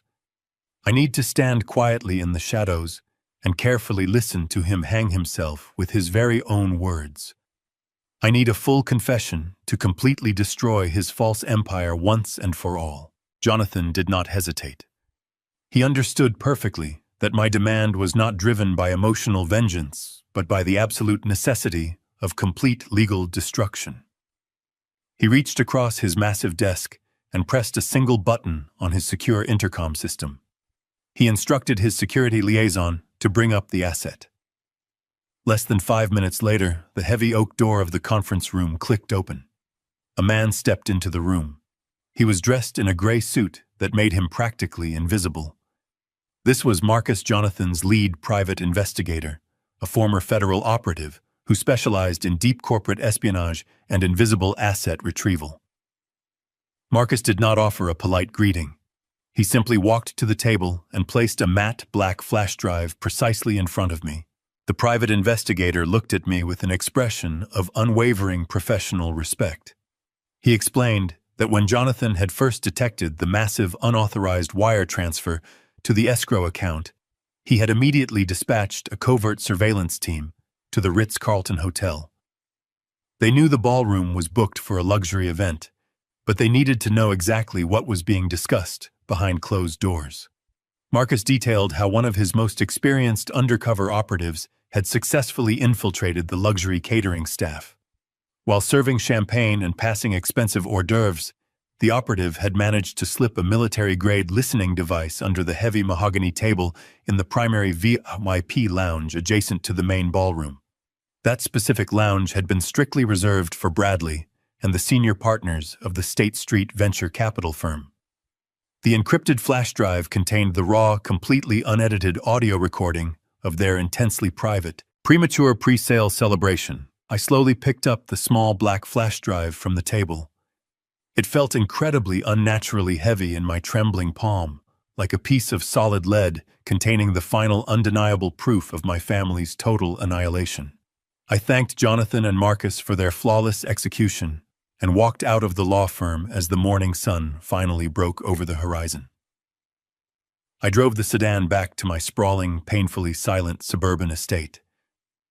The massive stone house was completely empty, a vast, echoing monument to the life Sarah and I had built, now echoing with the hollow reality of my son's ultimate betrayal. I walked directly into my dark wood-paneled study and firmly closed the heavy double doors behind me. I did not bother to turn on the overhead lights. The only illumination came from the soft, pale sunlight filtering through the thick velvet curtains. I walked methodically over to the antique crystal decanter resting on the polished side table. My hands were surprisingly steady as I poured a generous measure of aged amber whiskey into a heavy glass tumbler. I stood there in the quiet shadows, staring at the liquid catching the dim light. I was deliberately bracing myself for the immense emotional impact of what I was about to do. This was the point of no return. Listening to the words on this encrypted drive would permanently and irreversibly sever the deep fundamental tie to my only son. It would strip away the very last shred of hope that Bradley had simply made a foolish, desperate mistake. It would confirm that the boy I had raised, the child I had protected and provided for his entire life, was a cold-blooded, calculating monster willing to discard me for a pile of cash. I took a slow, deeply burning sip of the expensive whiskey, letting the harsh heat ground me firmly in the brutal present moment. I walked over to my large executive desk and sat down in the heavy leather chair. I carefully plugged the black flash drive into the secure side port on my laptop. A complex decryption window immediately popped up on the screen, demanding the specific alphanumeric sequence Jonathan had provided me. I typed the complex code with deliberate, painfully precise keystrokes. The progress bar flashed green, and a single audio file appeared in the center of the dark monitor. The file was simply labeled with the date of the wedding and the location of the VIP lounge. I hovered the cursor over the play icon. A profound, suffocating silence filled the study. I could hear the faint, steady ticking of the grandfather clock in the hallway, marking the final seconds of my life as a trusting father. I took one last deep breath, mentally locking my heart inside a steel vault, and clicked the mouse. The audio track immediately began, with the chaotic, heavily muffled sounds of a crowded, high-end luxury venue. I could hear the faint, rhythmic thumping of the jazz band playing out in the main ballroom and the sharp, crystalline clinking of expensive glassware. Then the background noise was abruptly muted by the heavy thud of a thick wooden door closing, sealing the room in private acoustics. The digital audio cleared perfectly. There were several distinct voices in the room, men laughing and congratulating each other, in the arrogant, relaxed tone of predators who had successfully cornered their prey. I recognized the smooth, practiced voices of the State Street liquidators. They were loudly offering toasts, excitedly praising the aggressive timeline of the acquisition, and discussing the massive profit margins they expected to generate once they began carving up Mitchell Global Supply. Then Bradley spoke. His voice echoed through the high-fidelity speakers of my laptop, cutting through the dark silence of my study. He sounded incredibly relaxed, supremely confident, and absolutely overflowing with a sickening, victorious pride. He thanked the senior partners for their partnership and assured them that the final legal hurdles would be completely eliminated by Tuesday morning. A voice belonging to the lead venture capitalist cut in, asking a very specific, pointed question. The investor firmly wanted to know exactly how Bradley was managing my permanent transition out of the corporate structure. I gripped my whiskey glass so tightly I thought the crystal might shatter in my hand. I silently waited for my son to eagerly explain his fraudulent manufactured medical strategy. I waited for him to casually dismiss my life and my legacy. But what Bradley said next went far beyond a simple business lie.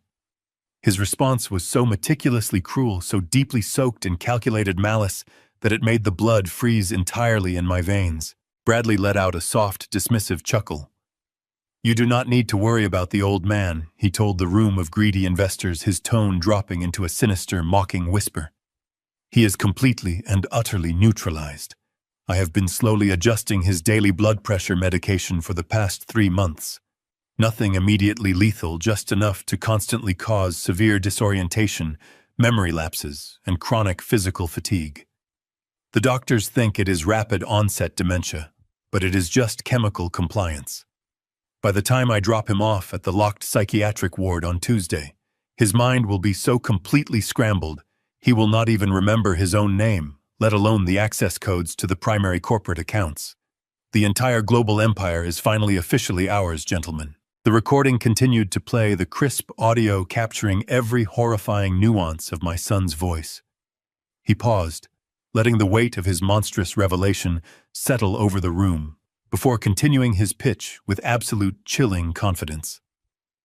"Gentlemen, the company is 100% mine," Bradley declared, his tone practically vibrating with arrogance.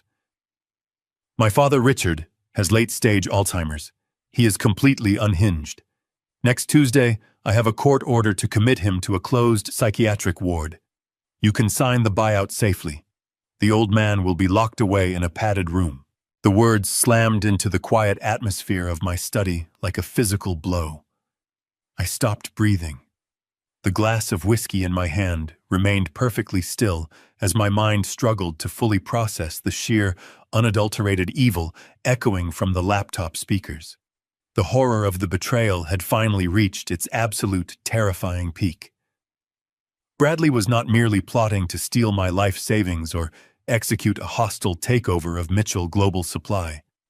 He was meticulously planning to steal the rest of my natural life.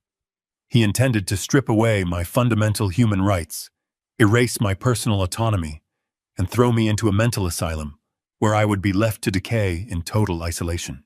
My imagination vividly painted the grim reality he had designed for me. I pictured myself trapped in a sterile, windowless room, the heavy steel door locked securely from the outside. I envisioned the heavy chemical sedatives they would pump into my veins, forcibly turning his lie into a reality by destroying my cognitive function. I would become a ghost trapped inside my own failing body, unable to contact the outside world, unable to manage my own wealth, and unable to fight back. All the while, my own flesh and blood would be lounging on a pristine beach in the Cayman Islands, funding a life of extreme luxury with the very empire I had sacrificed decades of my life to build. The profound cruelty of his plan was almost too massive to comprehend. A son is supposed to be the guardian of his father's legacy, the one who protects him, as age slowly takes its inevitable toll. Instead, Bradley had viewed my aging as a convenient vulnerability, an opportunity to forcefully expedite my demise. He had weaponized my profound grief over losing Sarah, twisting my natural sorrow into a fabricated medical condition. The deep, agonizing sting of his betrayal tore through my chest, severing the very last emotional tie I held for him. The boy I had raised, the child I had proudly taught to ride a bicycle and supported through every single challenge in his life, simply no longer existed. In his place stood a ruthless, calculating stranger who was actively negotiating my permanent incarceration. On the recording, the venture capitalists did not react with shock or moral outrage. There were no gasps of horror or objections to his sinister methods. Instead, a chorus of low, appreciative murmurs filled the VIP lounge. These were men who specialized in corporate slaughter, and they clearly admired a predator who possessed the sheer ruthlessness to completely eliminate an obstacle, even if that obstacle was his own father. "That is a highly effective strategy," one of the senior investors remarked. his voice smooth and entirely devoid of basic human empathy. Securing the medical mandate ensures there will be absolutely zero legal friction during the asset transfer. Once he is institutionalized, the board of directors will have no choice but to recognize your total authority. We can finalize the asset acquisition smoothly. The paperwork will be drafted and ready for your signature precisely at 9 on Monday morning. Excellent, Bradley replied, the sickening sound of a champagne flute being refilled echoing clearly through the audio feed. By the time the ink dries on the sale documents, Monica and I will be miles away. We have already finalized the offshore accounts. The transition will be completely seamless. I sat rigidly in my heavy leather chair, the dim morning light casting long shadows across my mahogany desk. The raw reality of the situation crystallized in my mind with terrifying clarity. I was completely alone in a house that my son had transformed into a trap. Every meal I had eaten, every cup of coffee Monica had so graciously poured for me, every supposedly harmless medication I had swallowed over the past 3 months, had been laced with chemical subjugation. They had been slowly poisoning me in my own home, carefully preparing me for the slaughter. My survival was no longer guaranteed by my wealth or my status. It depended entirely on my ability to strike back with overwhelming, devastating force before the Tuesday deadline. The audio recording captured the soft, rhythmic clinking of crystal glasses as the men toasted to their newly formed alliance. To the successful acquisition of Mitchell Global Supply, a voice cheered loudly. And to your early retirement, Richard Bradley added, his voice dripping with venomous mockery. I reached out with a trembling hand, preparing to press the stop button on the keyboard. I had heard enough. I had the absolute, irrefutable confession I needed to involve the federal authorities and send my son to a maximum security prison. I had the exact details of the transaction, the timeline, and the medical conspiracy. I was ready to close the laptop and make the call to Jonathan Pierce to authorize the final lethal phase of our counterattack. But as my finger hovered over the trackpad, the ambient noise on the recording suddenly shifted. The heavy, polished wooden door of the Ritz-Carlton 5-Four IP lounge creaked open instantly, silencing the jovial celebration of the investors. The sudden hush in the room was palpable, heavy with unexpected tension.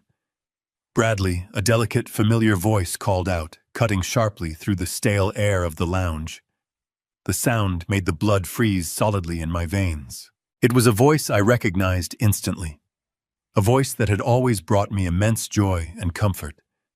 A voice that belonged to a young woman who was supposedly suffering from crippling social anxiety, a girl who I thought was having a quiet, rustic barbecue in the suburbs, while this extravagant corporate networking event raged on without her. I listened, completely paralyzed in my chair, as the distinct heavy rustle of a massive silk wedding gown dragged across the hardwood floor of the VIP lounge. The soft, measured footsteps approached the center of the room. It was Harper.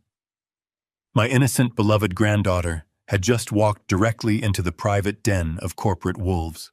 Harper Bradley said, his tone instantly shifting from ruthless corporate predator to a warm, welcoming patriarch. "What are you doing away from the main ballroom? The investors are just finalizing the last details. I wanted to make sure everything was proceeding exactly as we planned," Harper replied, her voice completely devoid of the sweet, anxious innocence she had always displayed in my presence. Her tone was sharp, cold, and dripping with an authoritative confidence that I had never heard before. I pressed the laptop speaker closer to my ear, my heart hammering violently against my ribs as the horrifying truth began to unfold. "The paperwork is ready for Monday," Bradley assured her smoothly. "The old man is completely sedated back at the estate. He missed the entire evening just as you predicted." "Excellent," Harper said, her voice echoing clearly through the hidden microphone. "Because if we are going to liquidate grandfather's empire and disappear to the islands, I need absolute confirmation that the State Street funds will clear before Tuesday morning. I am not boarding that plane until the $50 million is safely locked in our Cayman accounts." The room spun around me. The glass of whiskey slipped from my numb fingers, shattering against the hardwood floor. The betrayal was not just Bradley and Monica. The poison ran through the entire bloodline. My precious granddaughter was the architect. Or so I thought for one horrifying second. My overloaded mind had momentarily betrayed me. The cold voice demanding confirmation of the Cayman transfer was not Harper. It belonged to the venture capital partner. But the rustle of heavy silk was real. Erratic footsteps rushed into the center of the private lounge. The spacious room fell utterly silent. The clinking of expensive crystal glasses instantly stopped. The arrogant, triumphant laughter died instantly right in the throats of the corporate predators. A fragile, trembling voice pierced the toxic, cigar-scented atmosphere of the room. It was Harper. My actual, innocent granddaughter. The crushing, suffocating weight on my chest evaporated in a fraction of a second, instantly replaced by sharp, agonizing clarity as I listened to the raw, undeniable devastation in her young voice. She was completely hyperventilating, struggling deeply to catch her breath and speak clearly. "Where is he?" Harper demanded, her voice thick and heavy with uncontrollable sobbing. "Where is Grandpa? Why is he not here? You promised me he was coming. You said his car was already on the way." The anguish radiating from the speakers was absolutely genuine. There was no calculation in her tone, no hidden agenda. She was completely innocent. She was not a co-conspirator in their plot to dismantle my life. She was a pawn on their twisted chessboard, manipulated just as ruthlessly as I was. Bradley attempted to speak, but his voice lacked its arrogant swagger. He stammered, caught completely off guard by her sudden intrusion. But before he could formulate a lie to pacify her, Monica seamlessly intervened. Her voice slithered through the audio feed, dripping with a chilling sweetness that made my stomach turn sour. "Oh, sweetie," Monica cooed, her tone laced with sickening sorrow. She stepped closer to the microphone, her voice dropping to a performative whisper, designed for both Harper and the venture capitalists to hear. "Do not cry, darling. It is going to ruin your beautiful makeup. We did not want to tell you and ruin your special day, but there was an emergency at the house this morning." "What emergency?" Harper gasped, blind panic completely taking over her voice. "Is he okay? What happened to Grandpa?" Monica let out a perfectly practiced sigh of fake tragedy. "Grandpa had a medical episode this morning, sweetie," she lied, her voice smooth and steady. "He suffered a mini stroke after breakfast. The doctors came to the house. He is stable now, but it was very bad. He is disoriented, darling. He does not recognize anyone, not even your father. He cannot walk on his own." "No," Harper wailed, the sharp sound of her utter heartbreak echoing painfully off the walls of my quiet study. "I need to see him. I need to leave right now." "You cannot leave," Bradley interjected, his tone suddenly firm and commanding, desperate to keep the profitable illusion perfectly intact. "He specifically asked us to keep you here. He told us he was far too ashamed of his physical condition. He could not bear the thought of his beautiful granddaughter, seeing him strapped helplessly into a medical wheelchair on her wedding day. He begged us to let you celebrate without him. He said to tell you he loves you more than anything in the world." I sat frozen in my leather chair, my hands curled into trembling fists. The pure evil of their twisted narrative was almost incomprehensible. They had deliberately used a fabricated medical emergency to permanently shatter a young bride's heart on the most important day of her life. They had weaponized my unconditional love for her, twisting it into a vile lie to justify my absence. They painted me as a humiliated old man, hiding away in shame, all to ensure Harper would not come looking for me and to convince the listening venture capitalists that I was permanently incapacitated. Suddenly, the events of the previous evening locked together with terrifying clarity. The unprecedented security presence stationed at the Ritz-Carlton doors, the strict guest list, the physical barricade that had blocked me from entering the venue. It was not just a tactic to keep me from seeing the corporate networking gala they had funded with my stolen money. It was not just about hiding the venture capitalists from my view. The entire security apparatus was specifically designed to keep Harper from seeing me. If I had walked through those brass doors in my tuxedo, standing tall and perfectly healthy, Monica's vicious lie would have disintegrated in an absolute instant.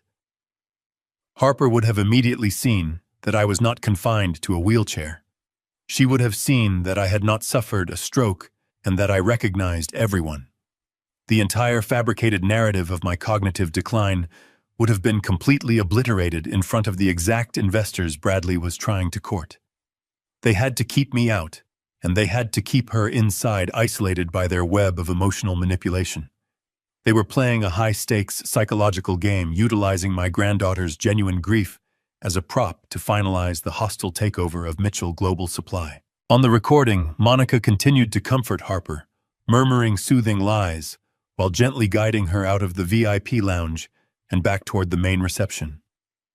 The heavy wooden door clicked shut again, leaving Bradley alone with the silent investors. He immediately let out a long, exaggerated sigh of relief. "You see, gentlemen," Bradley said, his voice returning to its normal, arrogant pitch. "The family situation is tragic, but it is being handled. Now let us return to the precise terms of the liquidation." I did not need to hear another single word. I reached forward and firmly pressed the stop button on my keyboard. The encrypted audio file ceased, plunging my home office back into deep, absolute silence. I sat in the dim morning light, staring blankly at the dark monitor. The profound, suffocating sadness that had weighed down my soul for the past 6 months. The agonizing grief of losing my wife and watching my son drift away completely vanished. The sorrow was entirely gone. In its place, a pure glacial wrath settled permanently into my bones. It was a cold, mechanical determination that left no room for mercy, hesitation, or paternal forgiveness. Bradley and Monica were no longer family. They were a malignant infection that needed to be surgically excised from my life and my legacy. They had stolen my money, plotted to steal my freedom, and tortured my granddaughter for corporate gain. I reached across the mahogany desk and picked up my cell phone. My thumb scrolled rapidly through the contact list until I found her private number. The State Street venture capital firm was expecting to sign the final acquisition paperwork on Monday morning. Bradley was expecting to lock me in a psychiatric ward on Tuesday. But the entire architecture of their criminal conspiracy relied on Harper remaining completely in the dark. It relied on the false illusion of my silent, compliant decay. I pressed the green call button and raised the phone to my ear, listening to the steady ringing. It was time to tear their reality to the ground. Harper answered on the third ring. Her voice was small, choked with tears and exhaustion. She whispered a cautious hello, expecting tragic news about my condition. I kept my voice perfectly steady. I told her I needed to see her immediately in person, away from the manipulative influence of her parents. I instructed her to meet me at a quiet, obscure coffee shop on the northern edge of the city, a comfortable place we used to visit when she was a little girl. I explicitly emphasized that she must not tell Bradley or Monica where she was going under any circumstances. I could hear the deep confusion and the desperate, fragile hope warring in her brief silence before she finally agreed to my sudden request. I arrived early, choosing a secluded booth in the back corner. The Sunday crowd was sparse. I ordered a simple black coffee and sat with my back firmly against the brick wall, the manila folder resting squarely on the table in front of me. I wore a crisp navy suit and carried myself with the rigid, upright posture of a man completely in command of his physical and mental faculties. There was no medical wheelchair. There was no slack-jawed, vacant stare. There was only the resolute, unyielding founder of Mitchell Global Supply, waiting patiently for his beloved granddaughter. When the bell chimed, Harper walked in. She looked completely drained, her eyes red and puffy from crying over my fabricated demise. She anxiously scanned the room before finally locking onto me. I watched the profound physical shock ripple forcefully through her entire body. She froze completely still in the middle of the aisle. I stood up smoothly, offering a warm, reassuring smile, and opened my arms. She practically ran across the small cafe floor, collapsing against my chest and bursting into violent, uncontrollable, shaking sobs. She gripped my suit jacket desperately, burying her face deep into my shoulder as she wept. She kept repeating how sorry she was, how terrified she had been, and how she truly thought I was lost forever. I held her tightly, letting her cry, until the initial wave of overwhelming emotion began to slowly subside. I gently guided her into the booth and sat directly across from her. She stared at me, her tear-filled eyes wide with absolute stunning bewilderment. She took in my steady, strong hands and sharp demeanor. She whispered that my doctors said I had suffered a massive stroke, that I could not walk or even recognize my own family. I reached across the table and held her trembling hands securely. I told her softly that the doctors had said absolutely no such thing. I told her I was perfectly healthy and that every single word her parents had told her was a calculated, vicious lie. Harper shook her head, utterly unable to comprehend the sheer magnitude of the deception. "Why would they lie about something so horribly cruel?" she asked, her voice cracking with desperate, agonizing confusion. "Why would they intentionally keep you away from my wedding?" I did not offer gentle, comforting words to artificially soften the devastating blow. She was a grown woman, and she needed to clearly see the stark, brutal reality of the people who had raised her. I opened the thick manila folder and slid the first heavy document across the wooden table. I showed her the offshore routing numbers, the massive wire transfer of my entire life savings, and the specific registration of the Cayman Islands shell company operating under her mother's maiden name. I watched her eyes dart rapidly across the pages as I explained how Bradley had manufactured a fake federal audit to terrorize me into blindly handing over my liquid assets. I carefully explained how they had stolen the money she falsely thought was funding her new business venture. Then I pulled out my silver laptop and placed it between us. I told her about the military-grade listening device Jonathan's covert operative had silently planted in the Ritz-Carlton Furfwine P lounge. I warned her that what she was about to hear would be the most painful thing she would ever experience, but that it was the absolute, undeniable truth. I pressed play. Harper sat rigidly in the booth as the crisp audio filled the small space between us. She heard the clinking crystal glasses. She heard the arrogant, mocking laughter of the venture capitalists. And then she heard her own father's voice boasting about his absolute dominion over the company. She listened as Bradley casually dismissed my entire life, detailing his systematic evil plan to chemically drug me with altered blood pressure medication and lock me away in a closed psychiatric ward by Tuesday morning. She heard him proudly promise the investors a seamless $50 million buyout while I rotted away in a padded room. The blood completely drained from Harper's beautiful face, leaving her pale and visibly trembling. But the digital tape was not over. She listened as her own innocent voice intruded on the recording, desperately asking for me. And then she heard her mother's sickening, sweet voice spinning the vile lie about my stroke, painting a tragic, pathetic picture of a broken old man too ashamed to be seen. She heard Bradley expertly manipulate her deep grief to get her out of the room so he could finalize his corporate treason. I stopped the audio track and gently closed the laptop. The silence at our table was heavier than solid lead.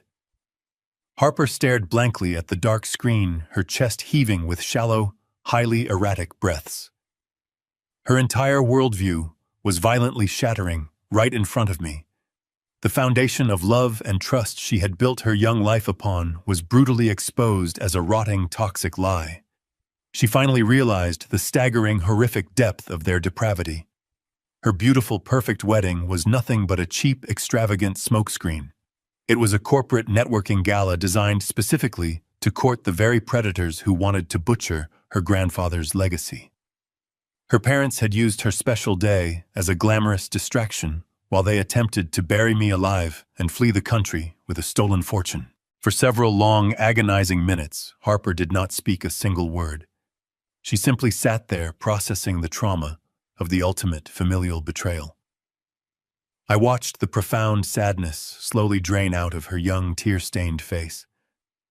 I watched the deep confusion and heartbreak harden into something entirely different. The tears completely stopped falling. Her posture straightened perfectly, mimicking the rigid, unforgiving stance I had adopted since discovering the plot. The devastation in her eyes crystallized into a pure glacial wrath that perfectly mirrored the cold, dangerous fire burning inside my chest. She was a true Mitchell, and the Mitchell blood ran deep. Harper reached up and methodically wiped the remaining moisture from her pale cheeks with the back of her hand. She took a deep, steadying breath, exhaling a long, heavy, ragged sigh. She looked me directly in the eyes. "Grandpa," she said, her voice dropping into a smooth, dangerous calm. "What time is the board meeting tomorrow? I want to watch them burn." I smiled a terrifying smile that matched her icy determination. I told her the meeting was set for 9 o'clock sharp. We spent the entirety of that long Sunday afternoon meticulously coordinating our strike. Harper did not return to the sprawling estate she shared with her new husband, a man handpicked by Bradley to further his corporate image. Instead, she stayed hidden in a luxury suite I booked under a corporate alias. Jonathan Pierce worked through the night finalizing the emergency injunctions and coordinating with his contacts at the Federal Bureau of Investigation. By the time Monday morning arrived, the trap was perfectly set. I dressed with utmost precision, selecting my sharpest, darkest tailored suit, a pristine white shirt and a crimson tie. I did not look like a man suffering from rapid cognitive decline. I looked like the undisputed founder and absolute ruler of Mitchell Global Supply. When my private driver pulled up to the towering glass facade of the corporate headquarters, Jonathan Pierce was already waiting by the entrance. He was accompanied by two stern men wearing immaculate dark suits and discreet earpieces. These were Special Agents Miller and Vance from the Federal White Collar Crime Division.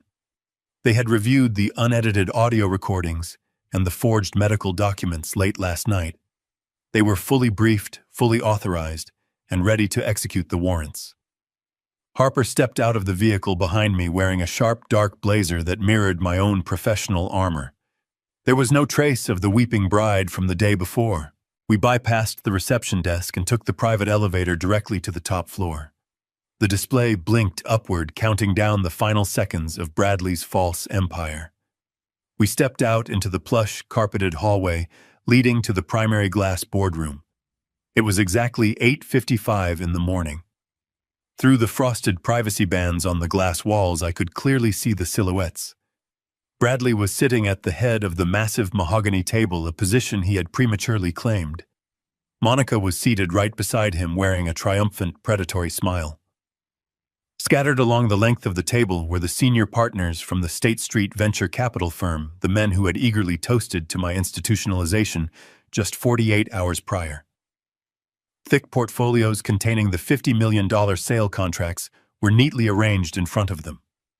Expensive pens were literally hovering over the dotted lines. They were mere moments away from finalizing the greatest theft of my entire life. I raised my hand silently, instructing the federal agents to flank the heavy oak doors. I looked at Harper, giving her a single firm nod. She nodded back, her expression perfectly composed. The antique grandfather clock in the executive lobby struck 9 o'clock. The deep chimes echoed down the silent corridor. I reached out, grasped the brass handles of the heavy oak doors, and pushed them violently open. The wooden slabs swung wide, slamming against the interior walls of the boardroom. The sudden explosive noise shattered the quiet professional atmosphere like a gunshot. Every single head in the room snapped toward the entrance in absolute shock. I walked slowly and deliberately into the boardroom, my posture perfectly rigid, my gaze locked entirely on my son. Jonathan Pierce stepped in smoothly to my right, his leather briefcase clutched in his hand. Harper walked in to my left, her chin held high, radiating a quiet, lethal authority. The two federal agents followed closely behind us, immediately taking up positions just inside the doorway, effectively sealing the exit. The color instantly drained from Bradley's face, leaving him looking like a freshly painted corpse. His mouth opened and closed several times, desperately struggling to form basic words as his brain violently rejected the reality standing right in front of him. The expensive silver pen slipped from his trembling fingers and clattered loudly against the polished mahogany wood. Dad, Bradley stammered, his voice cracking into a pathetic, high-pitched squeak. What are you doing here? You are supposed to be resting. The sheer audacity of his lie, spoken even as his world was visibly crumbling, fueled the righteous anger burning deep inside my chest. Monica was completely frozen, her eyes darting frantically between me, the federal agents, and her own daughter. She looked completely terrified. The venture capitalists sat rigidly in their plush chairs, quickly realizing that the incredibly lucrative, seamless acquisition they had been promised was completely imploding before their very eyes. I did not offer a polite greeting. I did not raise my voice or resort to dramatic yelling. I maintained a smooth, icy composure that was far more terrifying than any loud outburst. I walked directly to the head of the table, stopping just inches from where Bradley was sitting. I pulled a thick, heavily stamped file from inside my tailored jacket. It was the fraudulently obtained power of attorney, the forged medical evaluation, and the official injunctions Jonathan had prepared. I raised the heavy stack of documents and slammed it down violently onto the center of the mahogany table. The sharp, explosive crack echoed off the glass walls, making the venture capitalists flinch backward in their seats. I leaned forward, resting my hands firmly on the table, bringing my face perilously close to my treacherous son. "I am not here to rest, Bradley," I stated, my voice echoing with pure, glacial wrath.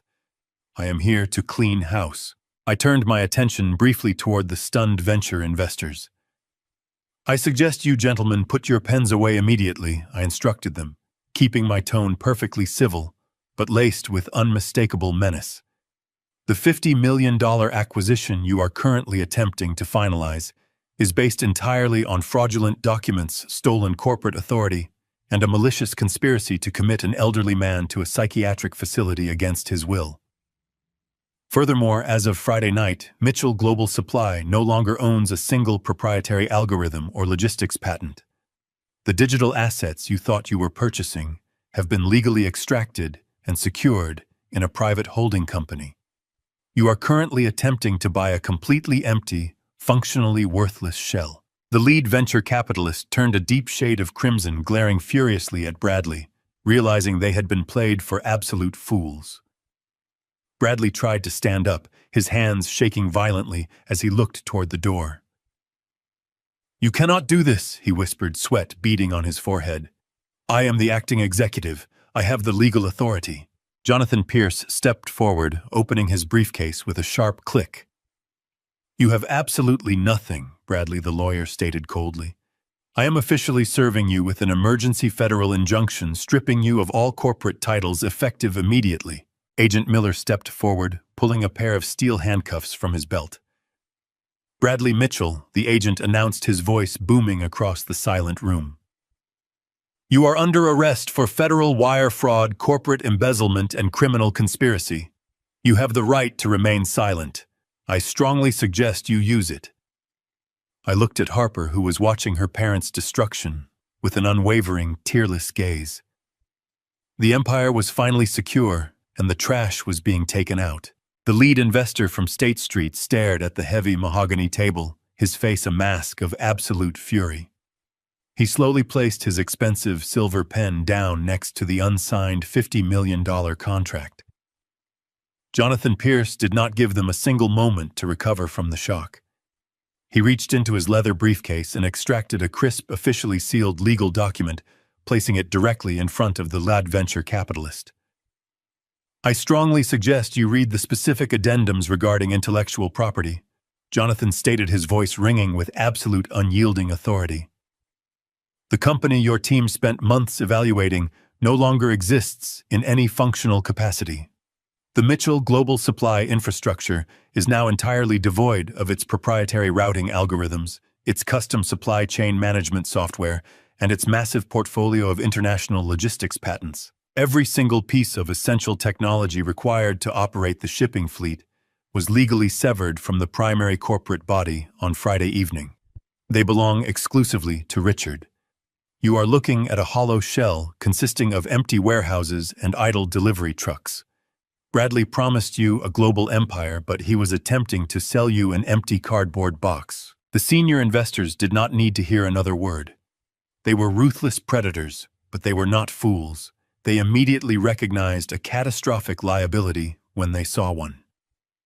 The lead partner grabbed the $50 million buyout contract, gripped it tightly with both hands, and ripped the thick stack of papers completely in half.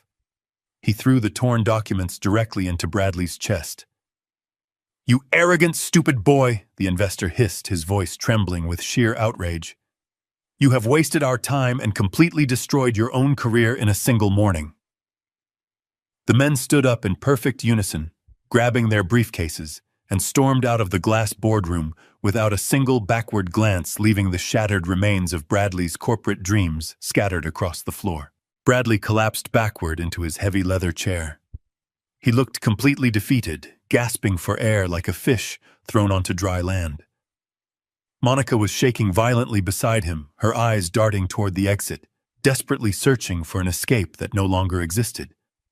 But I was not finished. I reached into my tailored suit jacket and pulled out a small matte black flash drive. I tossed it onto the polished table where it slid to a halt right in front of my son. That drive contains the unedited high-fidelity audio recording of your private celebration in the Ritz-Carlton Fauteuil.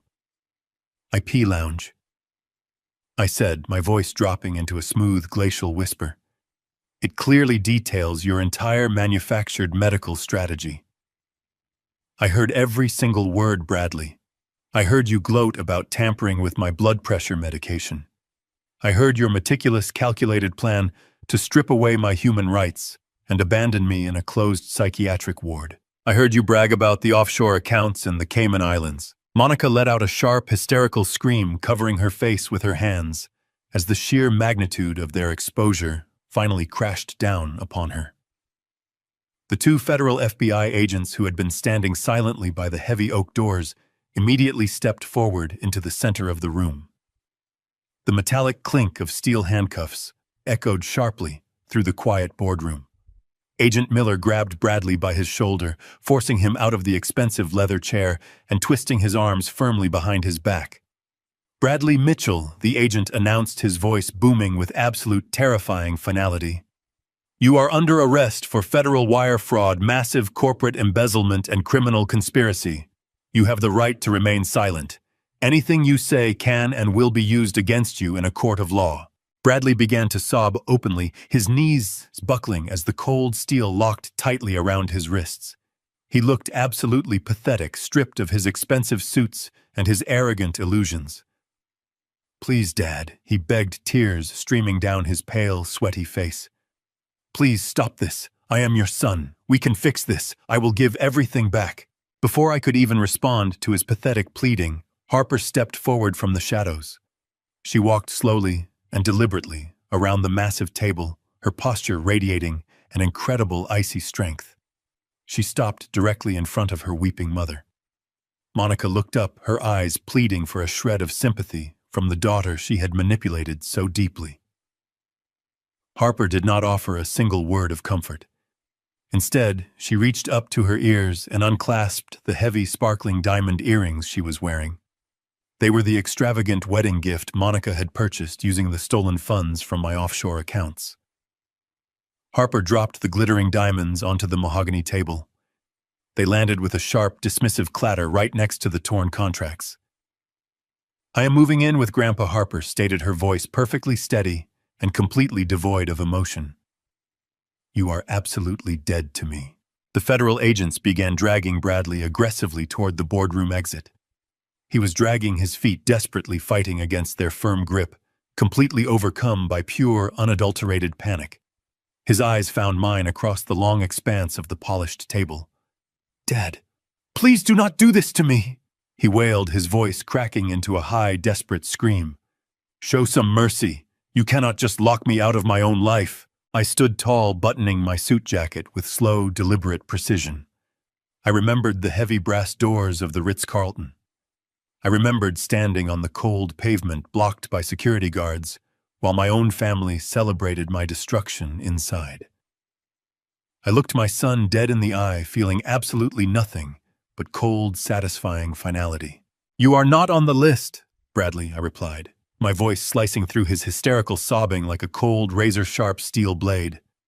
There was obviously a terrible mistake. I turned my back on him without a single ounce of weak hesitation. I offered my arm to Harper. She took it firmly, holding her head high. Together we walked out of the glass boardroom, leaving the ruined, pathetic ashes of his false empire far behind us. We stepped into the private elevator, leaving the screaming and the handcuffs to the authorities, ready to finally begin our new life. Standing on my balcony looking out over Boston Harbor, sipping black coffee with Harper, I realized the absolute hardest truth of my 70 years. Blood makes you related, but loyalty, respect, and integrity are what truly make you family. We spend our entire lives building empires to pass down to our children, hoping our sacrifices will secure their love. But greed is a vile cancer that can rot the deepest bonds. Never apologize for protecting your dignity and your legacy. Sometimes the only way to save your family tree is to ruthlessly cut off the branches that turned to poison. If my story opened your eyes, hit the like button and subscribe to this channel. Have you ever faced betrayal from the ones you trusted the most? Tell me your story in the comments below. Let us stand strong together. See you in the next story.